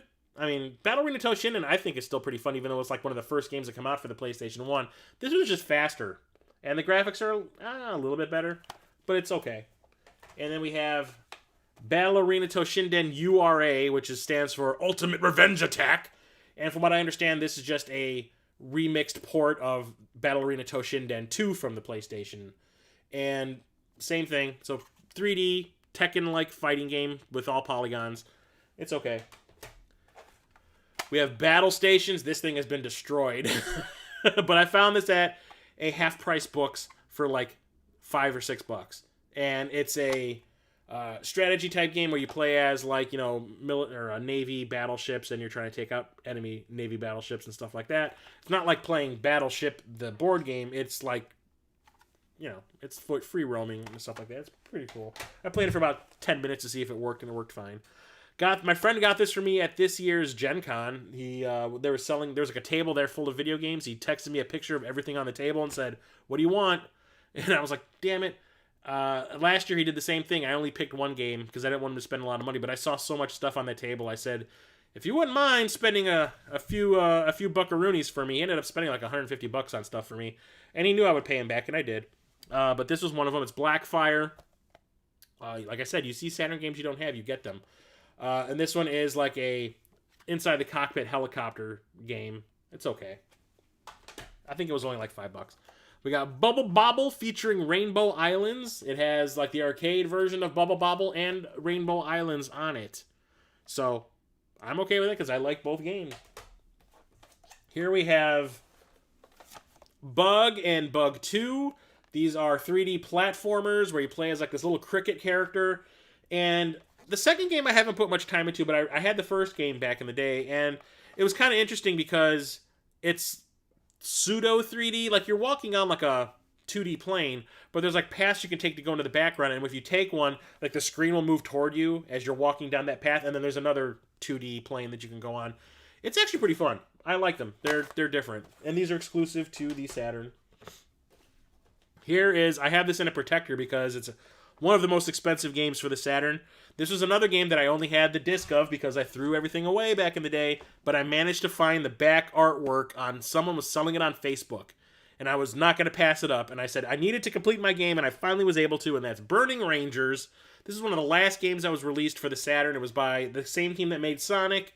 It's a 3D action game where you play as a firefighter, and you're going through all these buildings that are on fire, and you got like a laser gun that puts out fires, which doesn't make any sense, but it's like a conspiracy plot going on, and it's really, really fun, and it works really well. The graphics are a little chunky, but it's, you know, this, like I said, the Saturn doesn't do 3D very well, but this game is super amazing. I did not want to have to buy it all over again, like I'm probably going to end up having to do with Panzer Dragoon Saga, because I cannot find the rear artwork to save my life. But here's the other game we ended up spending all night playing at that party of mine. It was like the saddest party you've ever seen. Bust-A-Move 2, Arcade Edition. You played Bust-A-Move, or Puzzle Bobble as it's known in Japan, where you shoot colored bubbles at the top of the screen, and you match up the same colors to pop them and get points. It's a lot of fun, which is why we played it all night long. One of the launch games is Clockwork Knight. When I got my Saturn, so I didn't talk about when I got my Saturn. I really didn't have any intention of buying it, but I had gotten 2 paychecks in a row. I had just started that new job that I was talking about where I couldn't go to Italy. And like for the first month, I didn't get any money. But I got 2 paychecks in a row when like they finally caught up. And I was like, oh shit, I got all this money. What am I going to do with it? Oh, the Saturn came out last week. So I decided to go to Software Etc. in my local mall. And I bought a Saturn and a bunch of games. And this is one of the games I bought. And it's a side-scrolling platformer, but it's all like like computer graphics, like CGI graphics, kind of like Donkey Kong Country. And it's okay. It's kind of clunky. Your character's really floaty when he jumps. You play as this like toy character, and you're playing through toy environments, through like some kid's bedroom, like Toy Story type stuff. It's actually pretty cool. There's a sequel that I need to find. We have a really crappy fighting game called Criticom. It also came out for the PS1. It's 3D. It's trying to be like a sci-fi Tekken, but it fails miserably. It's not good. We have Crusader No Remorse, which is an isometric shooter / strategy game. It looks like, if you look at it, it looks a little bit like Poltergeist or Haunting starring Poltergeist. But you play as this guy that looks like Jango Fett's retarded cousin.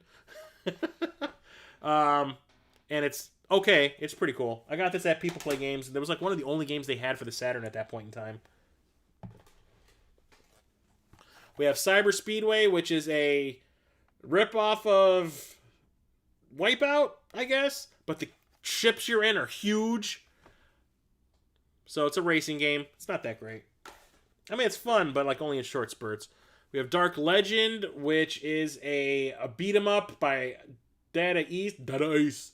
And it's not polygons. This one's all sprites, but it's okay. It's just like the controls are weird. That's my problem with it. Here we have Daytona USA and Daytona USA Championship Circuit Edition. There's another version of this out there, which is like the Netlink Edition, which is like the most expensive game available for the Saturn right now. Like it costs thousands of dollars. Daytona USA is a racing game that's like a port of an arcade game where it's like, obviously it's Daytona type racing. It's stock cars. And it's really fun. The best part of this game for me is the freaking music. The songs that they sing over the races are some of the funniest things you'll ever hear in your life. Rolling Star. It sucks. And then we have the upgraded version, which is what this is. It's the exact same game. It's just the graphics are better. I think the multiplayer it works a lot more. And it uses that 3D control pad that came with Nights into Dreams. But it's the exact same game. It's just more of an emphasis on the multiplayer aspect. And the graphics were improved. There's another pricey one. I found this at People Play Games, and they were actually selling it pretty cheap. And that is Die Hard Arcade. It's a port of an arcade game. In the arcade in Japan, this was called Dynamite Cop. But when it came out over here, they're like, no one's going to want to play this. Dynamite Cop, what's that? Well, this is get a license and throw it on top and change some of the sprites to look like John McClane. But it's a polygon 3D style beat 'em up, and there's like quick time events when you're running through hallways and stuff. You can pick up like those 4 rocket launchers from Commando and actually like shoot them in a small room that you're in, and it won't kill you. But it's a pretty fun beat 'em up. The graphics are really chunky, but that's, like I said, what the Saturn does. Here we have a port of Duke Nukem 3D. I got this at the Midwest Gaming Classic this year. Yes. Yes, because this is Jason. Jason of Corpse Flood Gaming forced me to buy this. I'll tell you how. So, I had gone to this one table. It was where I got like a bunch of expensive games. I had gone to this table to show Jason what they had. And he was like, oh, yeah. And I said, oh, and by the way, there's this Duke Nukem 3D there. I'll wait. This was on Saturday. On Sunday, I'll come back and I'll try to barter with this guy to get him to drop the price for me. And the reason I wanted it was not only is it awesome because it's Duke Nukem, but it also had been signed by John St. John, the guy who does the voice of Duke Nukem, from the previous year's show, because John St. John was there in 2018. So I was like, I want it. Not only because it's an awesome Saturn game, but because, it was signed by the man himself. And it was a little too expensive. I think it was like $90. And I was like, I'm not buying it for $90. I'll try to talk him down. And Jason, being the enabler that he is, says it loud enough for the guy running the table to hear. He goes, what's that, Chris? You want to buy that Duke Nukem, but you don't want to pay $90 for it? And the guy looked at me, and he had known that I just bought a whole bunch of games from him. He goes, I'll sell it to you for $60. And I was like, thanks, Jason, you dick. And I bought it. And I did. And it's a great port of Duke Nukem. And I think it has all of the, or at least most of the levels. Yeah, 27 Carnage-filled levels, including an exclusive Saturn level. And the cool thing was, it was Netlink compatible. You could play this online with other people over the dial-up.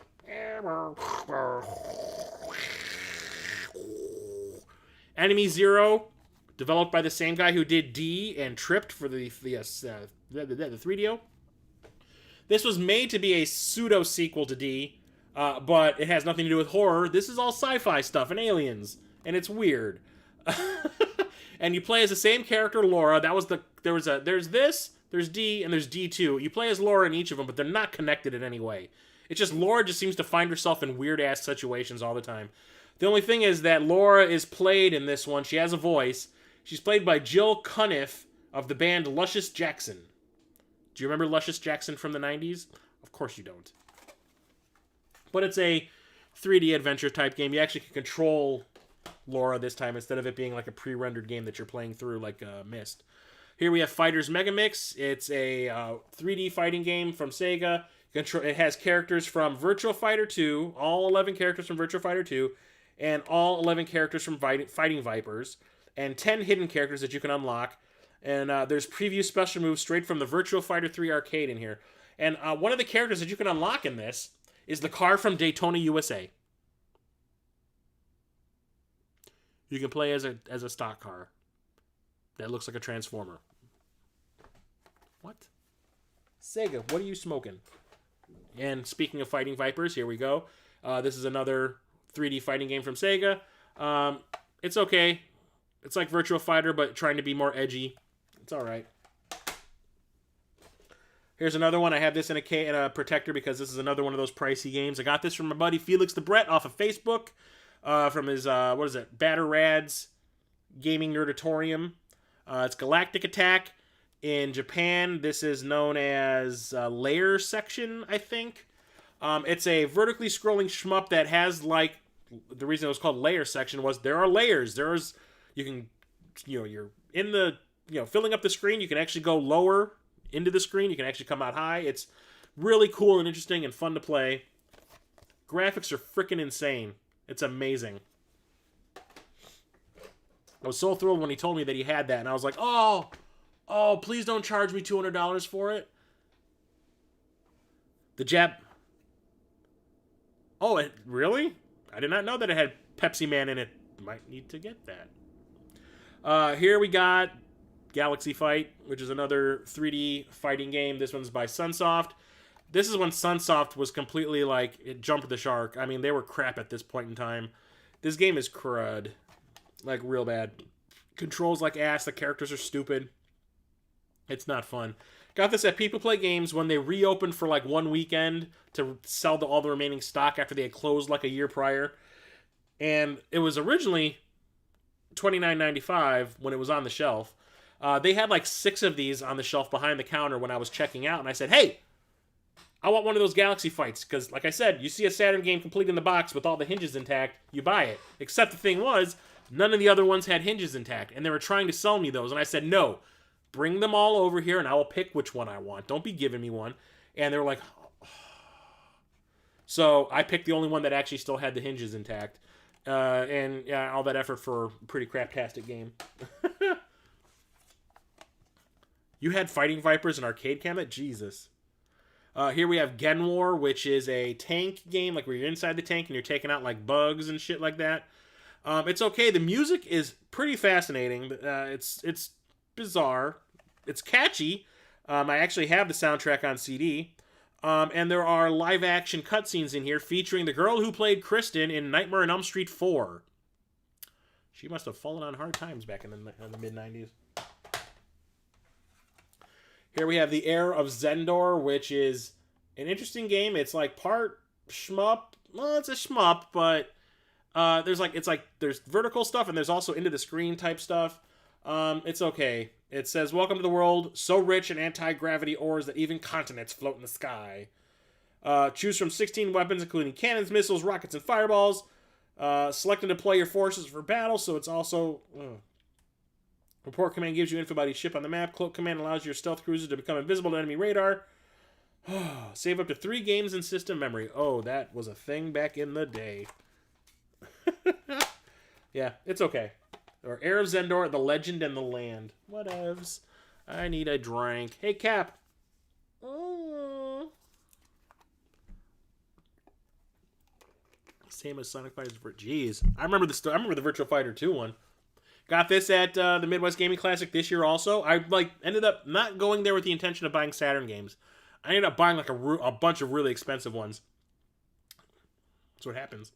About Herc's Adventure. This also came out on the PS1. And it is a Legend of Zelda-esque adventure game where you play as Hercules. And like the graphics are cartoony. It's like playing a cartoon. It is amazing looking. There's actually like cartoon cutscenes and stuff like that. It has a weird sense of humor. The items that you find to give you health when you're like taking damage are gyros. It's really cool. But it's like a funny Legend of Zelda. And I really like it. I really appreciate it. The animation is absolutely fantastic. Here we have a port of Hexen, which is an early first-person shooter. This one is all magic-based. There's a sequel. Is this the sequel? No, the first one was called Heretic. And we got the sequel, Hexen, on the Saturn. I don't know if Heretic ever came out on a console. But this one, like, you have magical axes and stuff. There's a lot of hand-to-hand combat in this. Like, the weapons you start off with are like 2 gauntlets, and you punch people in the face. And then you start getting weapons, and eventually you get some magic spells that shoot into the screen, which is, it's actually really cool. It's by id, so it's the same people that made Doom and all that, so it is pretty awesome. People texting me. Got this at the Midwest Gaming Classic last year in 2018, and like I said, didn't even go there with the intention of buying any Saturn games, but I bought a bunch of expensive ones there because they were pretty cheap, and I got In the Hunt, which is a horizontally scrolling shmup where you play as a submarine. And it is awesome. It is amazing. This game was a direct influence for Metal Slug because of the graphics of it. The graphics are like these cartoony graphics, and like if you play this side by side with Metal Slug, you will see the similarities. It's awesome. Woo. Heretic? Was that, what console was that, or was that on the PC? I played Heretic on the PC back in the day. Here we have Iron Storm, which is a strategy, like a wartime strategy game. I bought it because working designs, and it always has that awesome raised up lettering that's like embossed and metallic on the covers. I always wanted this one back in the day. Never actually saw it. I remember reading about it in magazines and stuff and seeing like ads for it. I always wanted it, but never was able to find it, and Musty Hobbit pointed it out to me at the Midwest Gaming Classic this year. And when I went over to the table that he pointed me out to, The people there were just trying to sell other games. You could throw a random number at them. It could say, like, this is $100, and you could say, I want to pay $25 for it. They might say yes, because they just wanted to sell their shit. This was marked for, like, 80 or something like that, and I said, would you take it 60 for it? And they said yes, so I bought it. And when Musty was like, hey, what'd you buy? I was like, oh, I bought Ironstorm. He goes, oh, let me see that. And he looks at the back. He's like, why is there a picture of Hitler on the back? I went, what? And yes, there's the mustachioed one himself. Douchebag. Yeah, it's like you play as the Allies or the Axis. And when I got this home and I was capturing footage for what it was going to be like my edited pickups from the Midwest Gaming Classic this year, I was capturing footage and it forced me to play as the Axis the first time. And I was like, I was not happy about that. I was like, I don't want to be playing as the damn Nazis. I want to kill all the Nazis. But it turns out it's like random sometimes. So like it chose the Axis for me and I was like, all right, whatever. It's actually a pretty fun little strategy game. Here we have another 3D fighting game from Sega, Last Bronx. This one's another one where they were like, it's like Virtua Fighter, but edgy. And it's okay. It's not nearly as good as Fighting Vipers. Here we have Last Gladiators, Digital Pinball. I think that explains itself pretty well. Here we have a cool one. This is The Legend of Oasis. It's the sequel to Beyond Oasis for the Genesis, or a prequel to it. I'm not sure. Yeah, I think this is a sequel. So it's a top-down Legend of Zelda-ish type adventure game. And it's pretty cool. What's it? Thor? I think this is called The Story of Thor, or something like that in Japan. The music is by Yuzo Koshiro, so it's fantastic. Here we have a licensed game. We have The Lost World Jurassic Park. It's weird. It's like a 2.5D side-scrolling platformer run-and-gun type game. It's alright. And there's a thing on the front from Ultra Game Players, quotes. It says, finally, a movie game that's worthy of its license. You ever play The Lawnmower Man, dude? Eat my ass. Here we have The Mansion of Hidden Souls. This is a port of a Sega CD game. It's like a full-motion Myst-type adventure game. You know, graphic adventure. It's alright. Horror. I actually bought that at a Funko Land back in the day when it first came out. But the thing was, they discount. I don't think it sold at all because I remember within a month of it coming out, like it was already in their bargain bin. Here we have a port of Mortal Kombat 2, my favorite fighting game of all time, probably my second favorite game of all time. The port is not that great. You would think that this would be the best port of all time, you know, at the time that this came out. You know, it can have the large characters, it can have the exact arcade music on CD, you know, everything. The load times kind of kill it. Every time you do something, there's like a little bit of a load. It's not as bad as what came out in the UK as Mortal Kombat 2 for the PlayStation, but it's noticeable. And the controls just are really loose and don't work that well. But it looks and sounds fantastic. It's a prequel? Okay. I couldn't remember. Oh, you're talking about Hexen. It was Hexen. One of those two. Hexen. Oh, Abby, are you talking Legend of Oasis being a prequel, or are you talking Hexen Heretic? And Lost World was a pretty bad movie. Yeah, that I can't stand Lost World, the movie. I think it's pretty awful. I keep on thinking of Jeff Goldblum doing that, like, oh, there's everything starts with oohs and ahs, and then there's the running and the screaming. And when he gets to the part where he says the screaming, he looks embarrassed. He's like, the running and the screaming. It's like, why am I saying this shitty line? NBA Jam Tournament Edition. Yeah, arcade, perfect in every way. It is fantastic. This is the best version of this game ever. I think it's also on the PlayStation 1, but I have it for the Saturn, so eat it.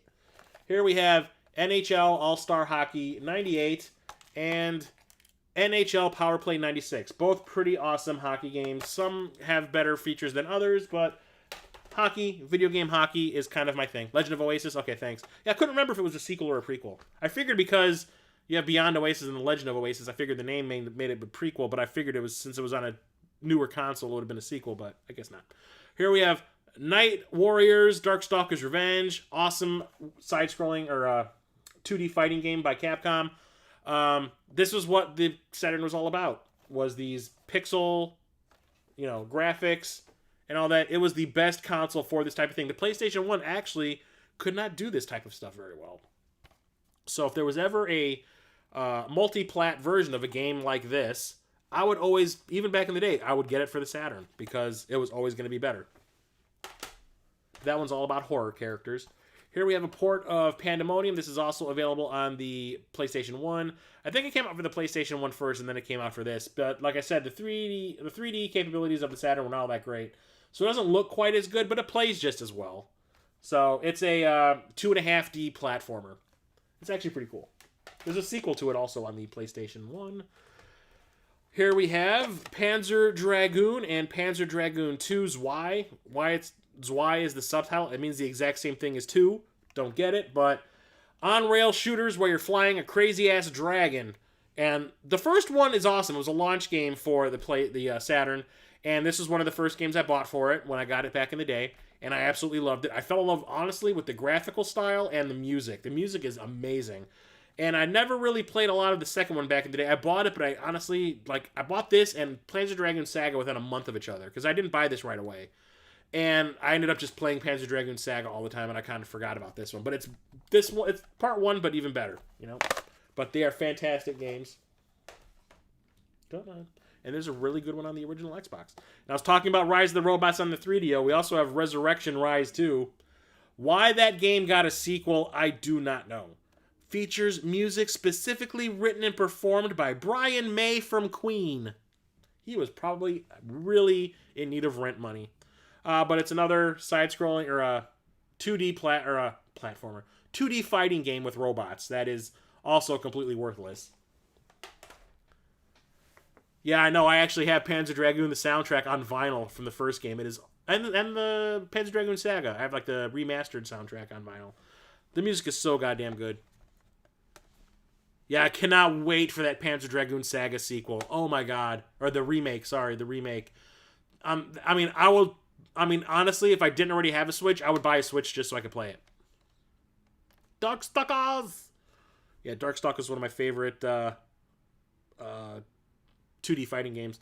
We have Scud, the Disposable Assassin. It's a side-scrolling run and gun. It's one of those ones that has like I can never remember what the term for it is. Like the graphics that were in Donkey Kong Country. I keep on wanting to say pre-rendered graphics, but that's not it. But it's like that. It's like CGI graphics instead of, CGI animated type stuff instead of like pixels. And the thing is, it's kind of awkward to control and it's way too fast for its own good. But it's got a weird sense of humor, and I think this is based off of an indie comic book character, so I had to have it. Here we have Sega Rally, the Championship. There's a sequel to this on the Dreamcast, which is really good, but it's rally racing. And you know what the thing is? It ain't half bad. It's like half simulation and half arcade racer. Graphics were great for the time. It was really fun to play. And the thing was, I had that back in the day. And back then, I was not really into racing games, but I liked that one a lot. Yes, Rise of the Robots and the sequel are both equally goddamn horrible. Here's one that I was able to finish. I had this loose in a CD case or a jewel case because threw the box away back in the day. Found some guy on eBay selling the back artwork, and it's the original artwork. It's not some copy. It's the original thing, and I was so thrilled. And I only got it for like $6 or $7. And that's Shinobi. I keep on wanting to say Legends. It's Shinobi Legions. It's a side-scrolling Shinobi game. It's like playing any old Shinobi game. Side-scrolling not run and gun. It's got run and gun with a sword. Hack and slash, I guess is the term. But the thing is, it's all digitized actors, which is why a lot of people didn't like it back in the day, because this doesn't look like the Shinobi I remember. Yeah, but you know what? The cutscenes are kind of awesome. And, it feels like you're watching, one of those Samurai Sunday, kung fu movies. It's just really awkward and, strange and cheesy. And I absolutely love it. And it plays really well for one of those types of games also. I love it. It's amazing. I was talking about Total Eclipse. Here's the sequel, Solar Eclipse. Same type of game, behind the ship, 3D shooter, space shooter. This one actually has live action cutscenes instead of CGI rendered ones. And it features, you can see it, Claudia Christian from Babylon 5. Couldn't get away from the sci-fi back in the day, could you, girl? It's a pretty decent game. It's fun. Here we have Sonic 3D Blast. The thing was, this came out for the Genesis also. Obviously, this version is better, but it's like a 3/4 view, top-down, three-quarter view Sonic game, and it's not what Sonic is all about. Sonic was about gotta go fast. You don't go fast in this at all. Here we have Street Fighter Alpha and Street Fighter Alpha 2. Like I said, if there was a 2D, hand-drawn animated fighting game for this or the PlayStation, I was getting it for the Saturn. And I had the original one for the Saturn. I'd never had the second one. I got both of these at the Midwest Gaming Classic. I got this one at the Midwest Gaming Classic last year and this one this year. But arcade-perfect ports of these games. These are in Japan, these are known as Street Fighter Zero, because they are prequels, obviously. And speaking of Street Fighter, Street Fighter the movie, the game. Oddity, to say the least. I remember there was an arcade version of this at my local arcade. So, you have a movie that's based on a game, so let's make a game based on the movie based on a game. So it's like Street Fighterception.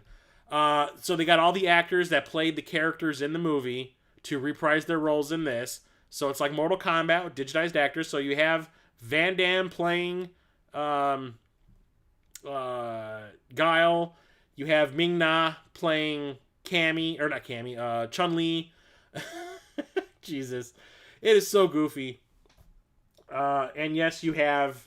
I don't think it really is Raul Julia playing Bison in here. I think it's someone else, because I think he had died at this point in time. But, yeah, it's Street Fighter with live-action actors, and the arcade version, I hated. I hated it. I played it in the arcade like 3 times. I was like, this is dumb. What's up, Retro Bro? Do you even Retro Bro? I'm Retro Broing right now. They fixed everything in the home version. Like, it actually plays really well now.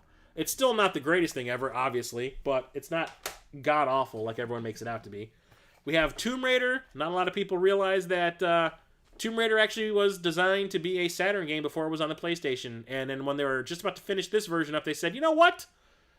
The Saturn ain't selling too well. Maybe we should also port this over to the PlayStation. And they sold it on the PlayStation first, and then it came out for the Saturn. But this is the original version of this game. And it plays okay. It's just a little clunkier when compared to the PlayStation 1 version, but it's the exact same game.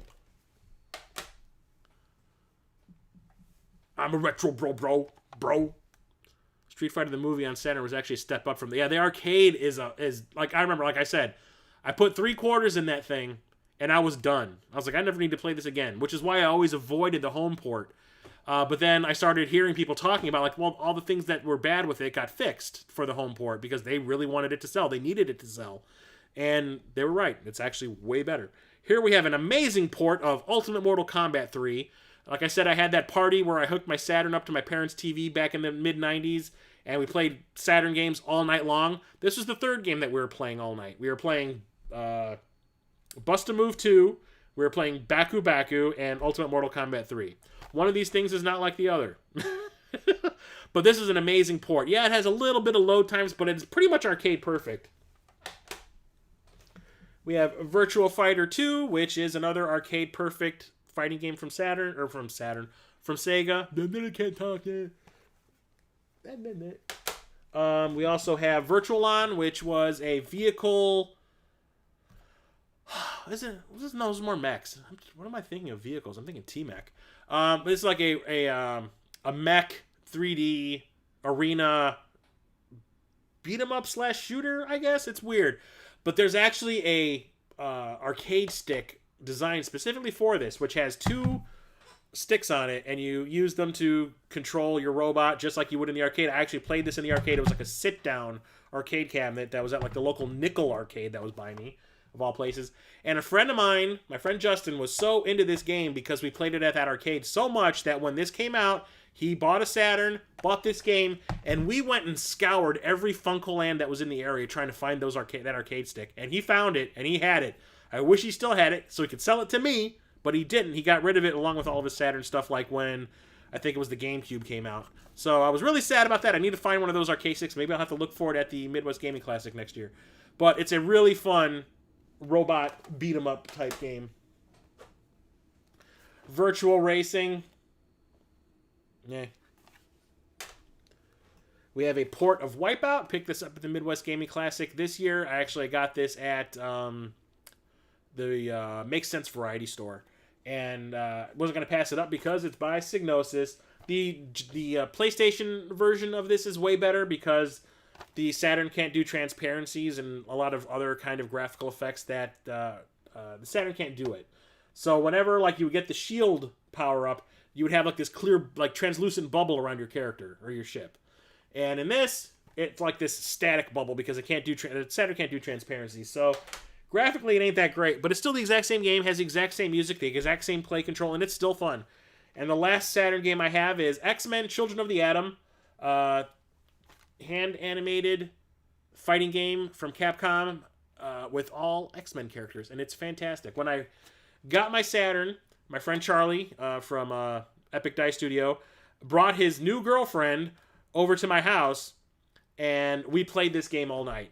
And that was when I was like, Chuck, you've got a winner there. She's awesome. She likes video games. She likes X-Men. She's into fighting games. You should keep her. They got divorced. Let me get these Saturn games out of here so I can get to my N64 stuff, which I'm going to try to blast through. I got through these faster than I thought I would. Oh, God, I'm going to drop these and they're going to... Oh, God, this is going to suck. Oh, thank goodness. Catastrophe averted. Okay, so now we're talking Nintendo 64. So, one of the tchotchke-ish things, tchotchke, but add-ons that I got for my Nintendo 64, the reason I think... So, if you've watched my channel, you've probably heard me say that the Nintendo 64 is probably my least favorite console of all time. I hate the controller. Hate it. With a passion. I hate it. Also, when there was a multi-plat that was coming out for the PlayStation and the Nintendo 64 at the same time, I always went with the PlayStation version because A, it looked better, B, it controlled better, and C, screw that controller. Like, screw it. I would anything I could to not give Nintendo money. So, when I started getting back into collecting, you try to look for some options so you can... Because there were games on the Nintendo 64 that I did enjoy, even though I hated the controller. But... Once I found out that there was like this Brawler 64 controller coming out, I went out and picked one up. You can see it right here. It's kind of like shaped like a PlayStation controller. And the thumbstick is up here now instead of being in the middle with this big long controller dick that thing had, which I could not stand. It's like, my controller's a tripod. Why? Yeah, I know. They're stacked up pretty good. They're doing it. Bug 2 is pretty cool. I have Bug 2. That's awesome. Yeah, I have Bug 1 and 2. I need to find Clockwork Knight 2. I think the Virtual Racing and Virtual Fighter 1 are better than the 32X. Might be the Mega Drive controller over the Saturn one. I like the Saturn controller. I really do. I think it's really comfortable. But I've never played a lot of 32X games. I think the only games I've ever played on 32X were Doom, Star Wars Arcade, and Mortal Kombat 2. And Mortal Kombat 2 on the 32X is trash. Anyway, let's get into these N64 games. We have 007, The World Is Not Enough. This also came out on the PlayStation 1, but they're completely different games. This one is a first-person shooter. The one on the PlayStation, I think, is a third-person action game. But it's okay. It's trying to be like GoldenEye. That's the only reason this existed, was let's try to recapture some of that GoldenEye money. And no. We have our Marines, which is another first-person shooter. This also came out on the PS1. This one could use the expansion pack. So could World Is Not Enough.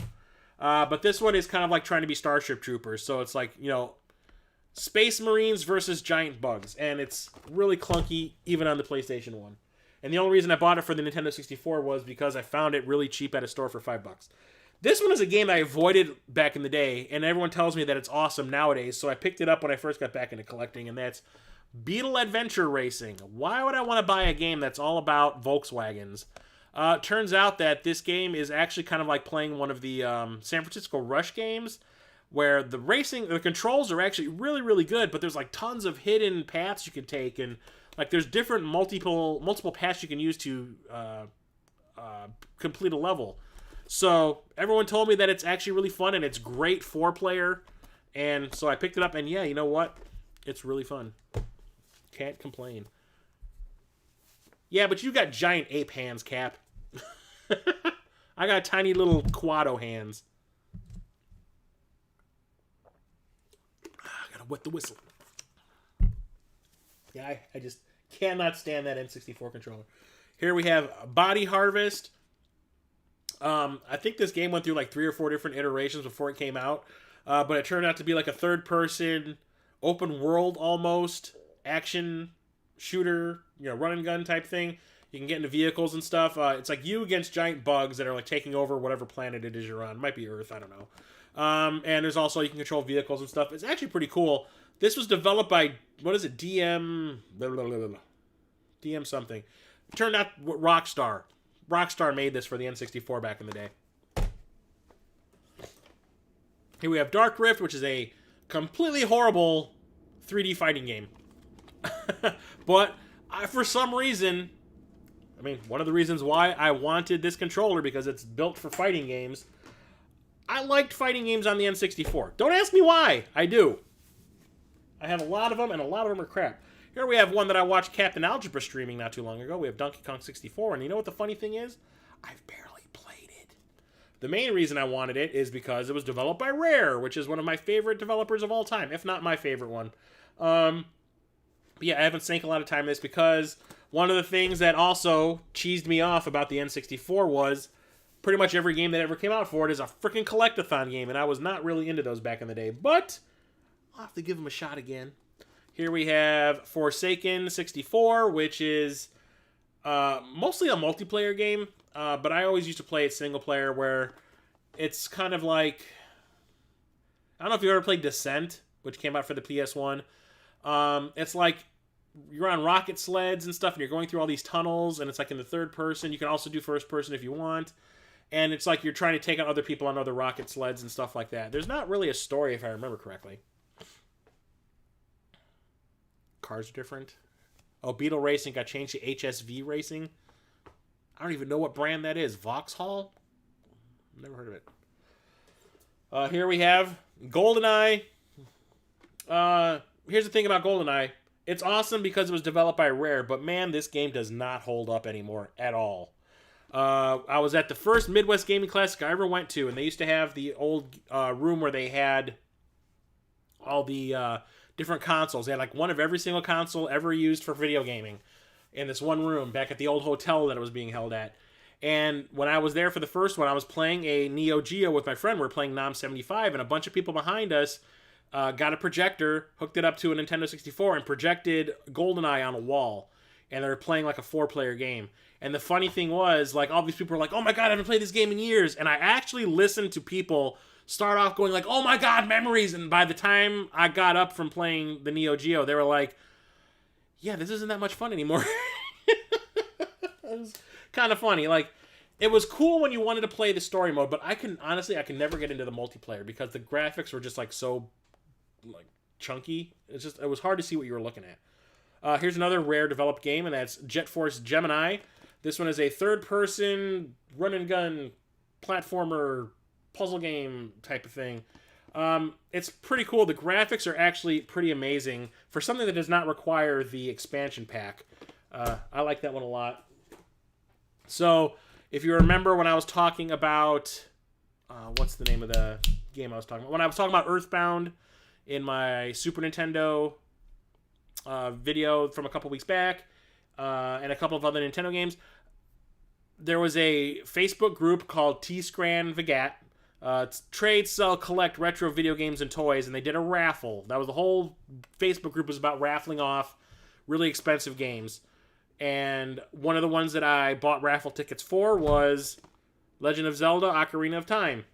I remember back in the day, I thought it was the greatest thing ever, and I got stuck at one point. I went to a graveyard, and I must have missed something in the game, because what was supposed to happen in the game at that point in time didn't happen. I could not continue with the game, and I got so mad that I just never finished it. I never started it over. I was like, F this game, and I never played it, so I've never actually beaten this. And I really wanted to get it back in my collection so I could play it again, and it was kind of expensive. And when I found it on that raffling Facebook group, I jumped on it and I won. Only problem was, it's a little beat up, but it is the it is the gray cart, not the gold one. but, you know, whatever. At least I have the game so I can play it if I want to. I also have this on the 3DS, like the remastered version of it. So if I want to play it that way also, I can do that. And I have the GameCube version of that in the Master Quest. Here we have another crappy fighting game, Mace: The Dark Age. I loved this game back in the day. I thought it was awesome back in the day. I used to rent it all the time. Finally found a copy of it for like $5 somewhere. Another thing we need to talk about, when it came to video games back then, anything that was cartridge-based was super expensive. Nintendo 64 games were around like $70 or $80 each, no matter if it was good or bad. And I was always unwilling to buy a Nintendo 64 game. Especially, that was another reason why I would buy everything for the PlayStation, was because it was cheaper. But, you know, if there was an exclusive, you know, get it for this. And I think this was an exclusive. I don't remember this coming out for the PlayStation, so I ended up jumping for it when I found it discounted for like $5 or $6 at like a KB Toys or something. Here we have Mario Kart 64. Never played this back in the day. Never even played the Super Mario Kart back in the day. This was a genre or a series I never played until I got back into collecting in 2011. Or 2013, sorry. And the first one I ever played was Mario Kart DS. And that changed my life. The N64 one is a lot of people's favorites. It's not mine. Like I said, the graphics really bug me. I don't know why. It's just the way the Nintendo 64 is. No, I will not, Captain. No. Thunder Force 3, yes. No, I will not buy every controller. Here we have a port of Mortal Kombat 4. Picked this up not too long ago because one of my goals is to get all the Mortal Kombat games for the home consoles, and I had this for the PlayStation. I also had to get it for the N64. I had the PlayStation version back in the day, but Mortal Kombat 4 is not my favorite Mortal Kombat game. It's like the first one where they went 3D. And to me, it's really clunky and not that fun to play. Here's one that everyone has an issue with. Mortal Kombat Mythology Sub-Zero. The PlayStation version is vastly superior to this because it actually has live-action cutscenes instead of, like, stills, like this one does.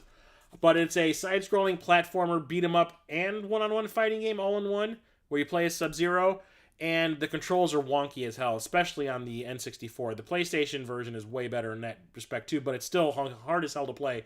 The game is almost impossible. Like, I've never actually beaten it. I just ended up watching all the cutscenes on YouTube so I could see where the story went. But the reason I like that game as much as I do is because of the lore that it adds to the Mortal Kombat mythology. Why it's called Mortal Kombat Mythologies. And I know they were planning on doing like a whole series of those games, but it kind of got ruined with Mortal Kombat Special Forces on the PS1. That game ruined that idea forever. You can't complain about that when you got Special Forces out there, because that game is the shit. Here we have another Mortal Kombat. It's Mortal Kombat Trilogy. The PlayStation version is once again a hell of a lot better than this, because this one, like, the sound is all muffled, and the graphics are really, like, dark. And playing it on that regular controller sucks ass. So that's where, you know, this butte comes in. But I would rather just play it on my PlayStation. And we have Perfect Dark, which is another rare game for the Nintendo 64. First-person shooter. It's like a cyberpunk environment. And I remember the graphics in this game were phenomenal because this was one of the first games to use the expansion pack. And I played through this game, I think, 3 times. I loved it. I could not wait for a sequel, which I ended up having to get a Xbox 360 to play. Here we have Ridge Racer 64. I bought this on a whim. I found it really cheap at a...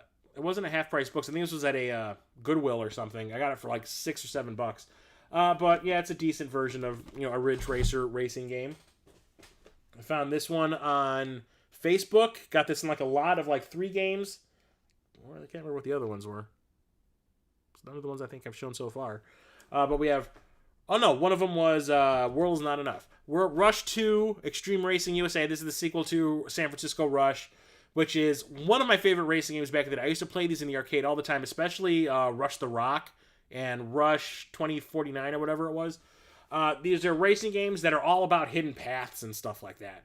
And it's always about, you know, obviously cross the finish line first, but whoever could find the path that would get you there the fastest. Like, that was like the thing with my friends. We were always competing, trying to find all the different hidden tracks that you could find in the environments. I picked this up at, I think, the second Midwest Gaming Classic I ever went to.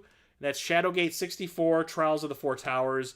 It's like a first-person RPG, adventure game type of thing. I haven't put a whole lot of time into this. I played it to make sure it worked when I first got it, and it does. But it's like really dense, and I didn't really want to put a lot of time into it when I first got it. But I'm gonna have to set aside some time so I can play, because I love Shadowgate on the Nintendo, and this is a sequel to it, so I have to try it, or I have to play through it because I love that game. Here we have Star Fox 64. Didn't you just talk about this, Cap? This is your favorite Star Fox game in your pickup video that you released today.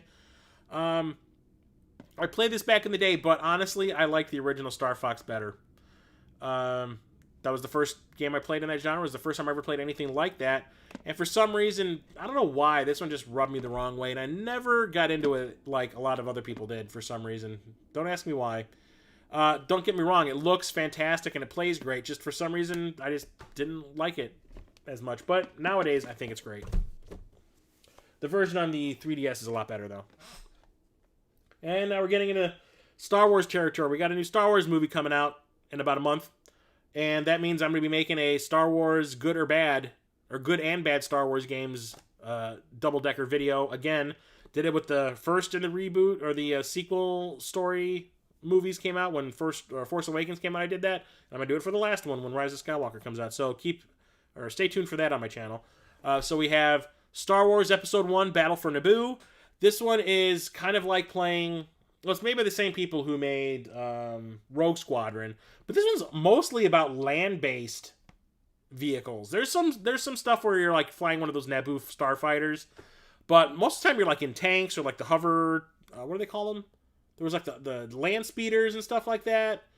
And take control of 7 vehicles: the Naboo starfighter, a Geon speeder, and new craft like heavy staps, Trade Federation gunboats, and more. I wasn't really interested in this back in the day because Episode 1 I hated. And I wasn't really interested in any of the games based on it. Turns out the games were better than the movies. So I ended up renting this because I wanted a new game to play. And this was exclusive to the N64. So I rented it and I absolutely loved it. It is so much fun. Rogue Squadron is one of my favorite games of all time. Well, at least part 2 is. I love the first one also, but the second one on the GameCube is amazing.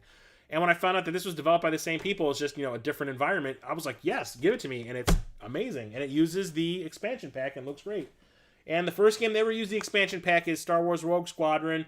I actually sat outside of Best Buy before they opened, waiting for them to open so I can go in and not only buy the game, but the expansion pack to go with it. 3D, behind the ship, outer space shmup in the Star Wars universe, and it's great. And here we have another one that uses the expansion pack also, and that is Star Wars Episode 1 Racer. Another one I wasn't really interested in. Then I rented it, and it's great. I hate everything about Episode 1 except the fight scene at the end of the movie. Even the racing game, or the racing scene, I didn't think was all that great. It was kind of boring. But the games that were based on it were fantastic. I just wish that we got the arcade game port somewhere. That my local theater had the arcade game where you actually had to sit in the pod racer and like use the thrust controllers and stuff. That was so much fun playing that. And here's a game everybody hates. I love it. It was supposed to be a launch game for the N64. It's the reason the reason I bought a Nintendo 64 on day 1 was because of this game. But when I got there to pick it up on day 1, they told me the game was delayed for 6 months, and I got pissed. And that is Star Wars: Shadows of the Empire. This game has like vehicle levels where you're like doing the Hoth battle where you're in a snowspeeder. There's scenes where you're flying the Outrigger, I think it was called. The Outrigger.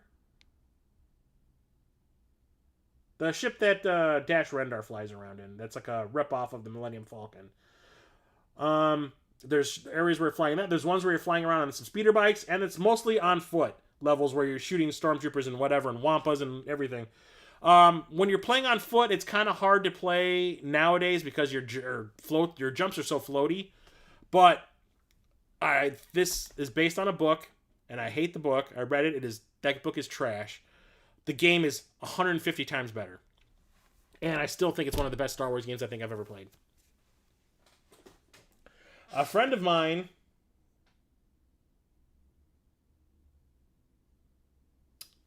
I lied. That Legend of Zelda game I did not get through the T-Scran. I got Legend of Zelda for the Super Nintendo through that raffle site. The Legend of Zelda I got was from my friend Zach. He was selling all of his Nintendo 64 stuff, I think a year and a half ago, and he asked if I had any of the ones that he was selling, and I didn't have 2 of them. And it was Legend of Zelda and Super Smash Brothers, and he gave them to me both for $50. Like, they were $50 for both. Yeah, he goes, throw a price at me. I was like, I'll pay you $50 for the 2 of them, and he was like, oh, okay. So yeah, Super Smash Brothers, the first game in the series. You know, didn't know if it was going to be a series at that point. It's like, you know, so a fighting game, multiplayer fighting game. You can have 4 people at once playing this, I think, back then. Yeah. And it's all Nintendo characters. And I rented it back in the day, and I thought it was fun. I never owned it, but I liked it. I was surprised that like a sequel came out for the GameCube in the next generation. So that blew my mind. No, I mean, like, you talk to most people and they're like, Shadows of the Empire is garbage. Like, it's because of the way the controls are when you're on foot. I don't care. I think that game is super fun. And all the music, like, it blew my mind that I was playing a cartridge game that had, like, composed music on it. That was, like, from, like, the original John Williams music.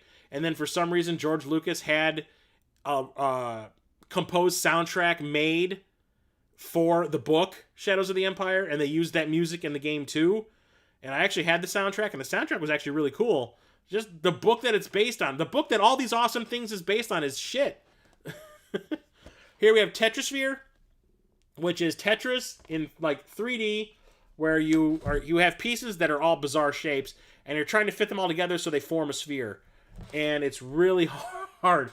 But you know what? It's really addictive also, because I used to play this all the time. This was like one of the games that I always played on my N64. The music is amazing. It's like, you know, 90s techno. We have Tonic Trouble, which is a 3D platformer trying to be like Mario 64 and not being completely successful. And we got Turok, Dinosaur Hunter, Turok 2, Seeds of Evil, and Turok 3, Shadow of Oblivion.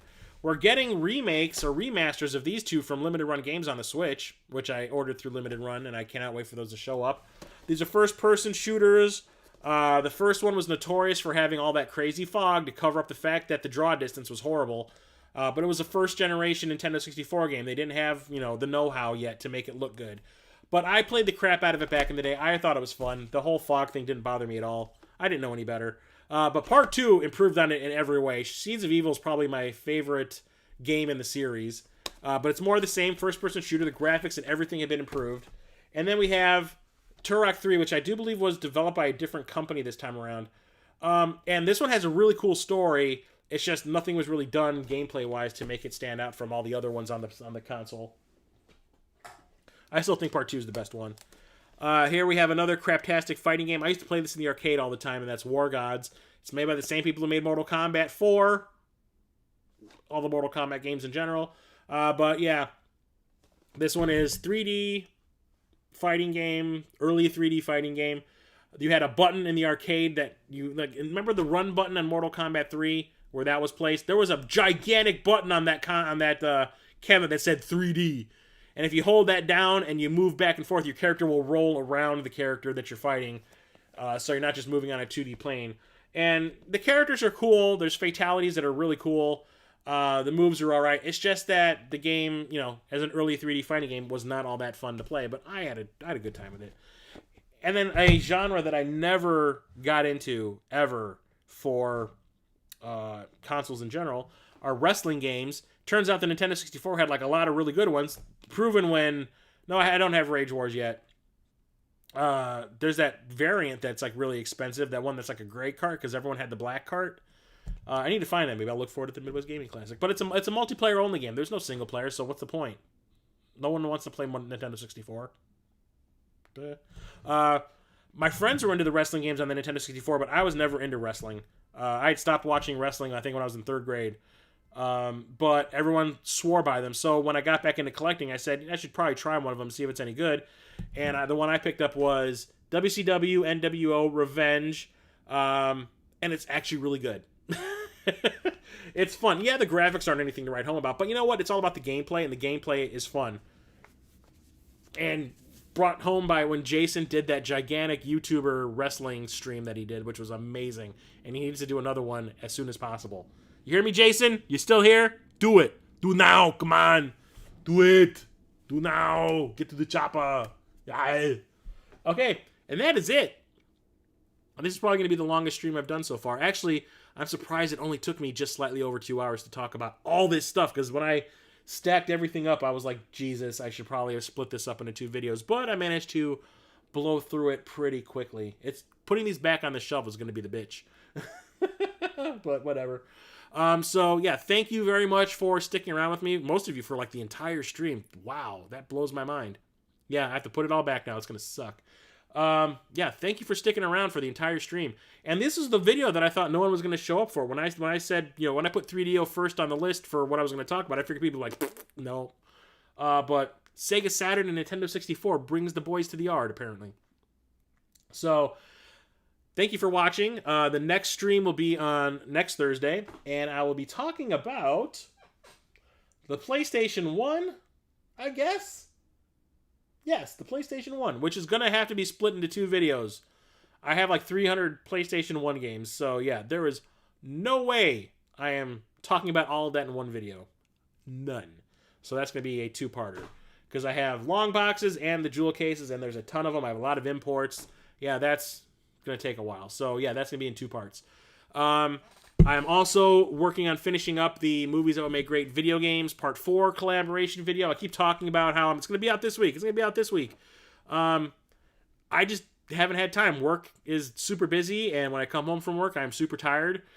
Today was actually a very long day, and I'm surprised I still have energy to do this stream. So be happy that I was not like halfway through the video. So that works. I'm not on cocaine. So next week will be PlayStation 1. I'm going to try to have that Movies That Would Make Great Games Part 4 collaboration out by next week. I'm about halfway through it, and I've been sending the people that are, you know, collaborating with me on it, I've been sending them photos of like their parts from the video that I finished so they can see that I'm actually working on it. But like I just haven't had a whole lot of time to do a lot of editing, which is why I do a lot of these live streams, because I can get it all done in one shot. Take a chance, be a hero. One stream, no. I want to be able to talk the next day, and I don't want my stream to last 6.5 hours. Okay. And then, like I said, I'm going to have those more bad and good Star Wars games videos coming out probably in December. I also have my review of the Retron 77 I want to finish, and I'm probably I'm going to try to bring back the top 3 Tuesdays if I can. I would love if Jason could do them with me, but he doesn't have a whole lot of time to work on videos anymore.